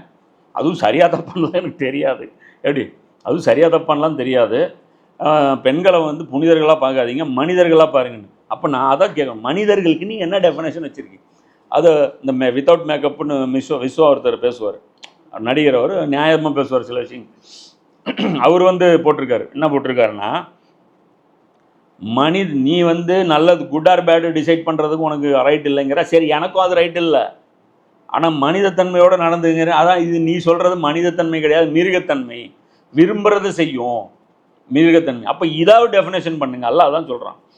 அப்போது வரலைய எங்களை இப்படி டீலில் விட்டுட்ட, நாங்கள் இப்படியே அழிஞ்சு போயிட்டோம், நாங்கள் வந்து இந்த மாதிரி காட்டு மிராண்டிங்க கீழே வந்துட்டோம், எங்களுக்கு வெளிச்சம் என்னான்னு தெரியல அப்படின்னு நீங்கள் வந்து மறுமை நாளில் நின்று இந்த குழப்பம் வந்துடக்கூடாதுங்கிறதுக்காக தான் ஃபைனலாக ஒரு ரசூல் அனுப்புனேன். அவர் தீனு முழுமைப்படுத்திட்டு போயிட்டாரு, காட்ட வேண்டியது எல்லாமே செஞ்சு காமிச்சிட்டாரு. இதுக்கப்புறமும் உங்களுக்கு கன்ஃபியூஷன் அப்படின்னா நான் ஒன்றும் பண்ண முடியாது, நான் வேதத்தையும் பாதுகாத்து வச்சுட்டேன் அண்ணா. அது சொல்லிட்டு அல்லாஹ் சொல்கிறான், மேலும் யாவற்றின் மீதும் பேராற்றல் உள்ளவனாக அல்லாஹ் இருக்கிறேன். இந்த என்னை பெருமைப்படுத்துவதற்கு நான் வந்து உங்களை டிபெண்ட் பண்ணியிருக்கிறேன். ஏதோ நாங்கள் தான் வேலை செஞ்சு கிரவுண்டில் ஏதோ பண்ணணும் அப்படின்லாம் நீங்கள் நினச்சிக்காதீங்க. யாரை வச்சு வேணாலும் நான் வேலை வாங்கிக்கணும். இதுதான் அல்லாஹ்வுடைய தீன். இங்கே வந்து நமக்கு அந்த பாக்கியம் இருக்கா இல்லையா, அவ்வளோதான் மேட்ரு. இதில் வந்து நாங்கள் இப்படி கொடுத்தோம், எங்களுடைய கான்ட்ரிபியூஷன் இவ்வளோ இருக்குது, எங்களுடைய உழைப்புக்கு வந்து அங்கீகாரம் கொடுக்கல, எங்களை வந்து நீங்கள் இது கொடுக்கல, சொல்லுவாங்களே இந்த பதவி கொடுக்கல, அதை பண்ணல, எங்களை ஒதுக்கி வச்சுட்டாங்க. ஒரு மண்ணாங்கட்டியும் கிடையாது, எதுவும் கிடைக்காது, ஒன்றும் தரவும் மாட்டேன். அல்லாஹ் சொல்கிறேன், ஒன்றும் கிடையாது. உங்களை டிபெண்ட் பண்ணி நான் இன்றைக்கி அல்லாஹ்வுடைய திட்டங்களை நேத்தன்யாவும் ட்ரம்ப்பும் புட்டினும் ஜின்பிங்கும் உலகமே சேர்ந்து அல்லாஹ்வுடைய உத்தரவுகளை, அல்லாஹ்வுடைய அந்த மாஸ்டர் பிளானை எக்ஸிக்யூட் பண்ணிகிட்ருக்காங்க. இவரும் சொல்கிறார்ல, அந்த இவர் எம்டி ஜெகன் கூட சொல்லுவார், அது கர்த்தர் தன்னுடைய சித்தப்படி எல்லாத்தையுமே வந்து ஆல்ரவுண்டராக பண்ணிடுவாங்க. அதான் அல்லாஹ் வந்து அவன் யாரையும் சார்ந்து இல்லை. அதனால் உம்மத்துகளுக்கு வந்து இப்போ கிளாஸ் எடுக்கிற பாருங்க, இப்போ நீ 3 பேர் எனக்கு ஒன்று தான். இப்போ இந்த இந்த இந்த இந்த 2-3 ருக்கூவில் மெசேஜ் என்ன? தீனுன்னா என்ன? தீன் முக்கம்மல் ஆயிடுச்சு, தீன் கம்ப்ளீட் ஆயிடுச்சு. அந்த உம்மத்தை ஏன் வச்சுருக்கிறேன், கண்காணிக்கணும், மாற்றக்கூடாது, யார் எனக்கு செல்ல பிள்ளை கிடையாது. டோட்டலாக அல்லாஹ் வந்து அப்படி பண்ணி, இன்னும் அடுத்தடுத்த வசனங்கள் பார்த்தீங்கன்னா அப்படியே அந்த கார்பரேட்டர் அந்த டியூனிங் அட்ஜஸ்ட்மெண்ட் இப்படி திருக்க அப்படியே ஆர்பிஎம் வந்து ரைஸ் ஆகும்ல, அது மாதிரி பார்த்தீங்கன்னா ஸ்க்ரூ டைட் பண்ணி கடைசியாக வந்து முடிக்கும்போது டோட்டலாக பேசுறது ஒன்றுமே இருக்காது. அடுத்து வாயில் சீலே வைக்கலாம் தாராளமாக மனிதர்களுக்கு எல்லாம் வச்சுட்டு, இனிமேல் அவன் கை பேசும் கால் பேசும், எதுவும் பேச தேவையில்லை. ஏன்னா அந்த அளவுக்கு கிளியராக பாடம் வந்து இந்த அத்தியாயம் வந்து நடத்துது. இன்ஷா அல்லாஹ் இதனுடைய மற்ற பகுதிகளில் அடுத்தடுத்த கிளாஸில் இன்ஷா அல்லாஹ் பார்ப்போம். வாக்கிர் தாவானா அனில் அல்ஹம்துலில்லாஹி ரப்பில் ஆலமீன்.